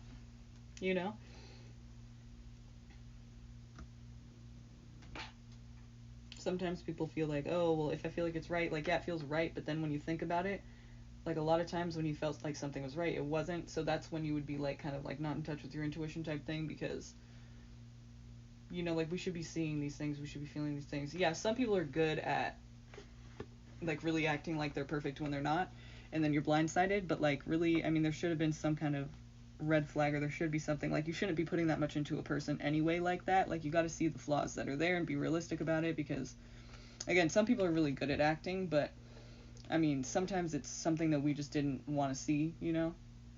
So if you're feeling like it's going to be a good thing, I'm not trying to trip you out, but it's like, just don't like put everything into it, you know what I mean? Like, get to know the person. Like, you don't know them, so get to know them. Don't just assume that it's like going to be perfect and get disappointed later, you know what I mean?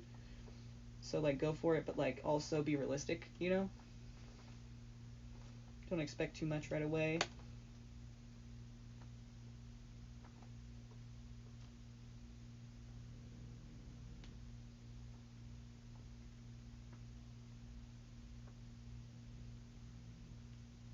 So, those of you that are new here right now, I just saw you guys come in. Hi. The list is actually closed, but we're going to be going live again tonight. So come tonight. I want to see you guys there. Go ahead and subscribe if you haven't already, and like this video if you haven't already, so that you can, get notified when I'm live again tonight. It'll be 11 p.m. my time. It's 2:39 a.m. right now, so whatever it is for you, calculate that however you need to. It'll be 11 p.m. tonight my time. So come and join us. I would love to see you guys there to answer your questions. So I would love to see you guys. Try to make it there. Subscribe so that you get notified. Don't miss it. Have a good night. Thanks for being here. Thanks for everybody who donated. It's definitely going to a great cause, so I'm very appreciative of you guys. I'm always appreciative of you guys who donate, but also those who didn't donate, thanks for participating in the live. Thanks for being here. Thanks for your questions. Thanks for your support. And I hope to see you guys there tonight. Don't miss it. 11 p.m. Okay? Sharp. All right, Nick. Okay, Frank, you should come too, even though you're kind of a goofball. But all these new people that just came in right now, you should come, and so I can get a chance to answer your question for you. All right? Have a good night, you guys.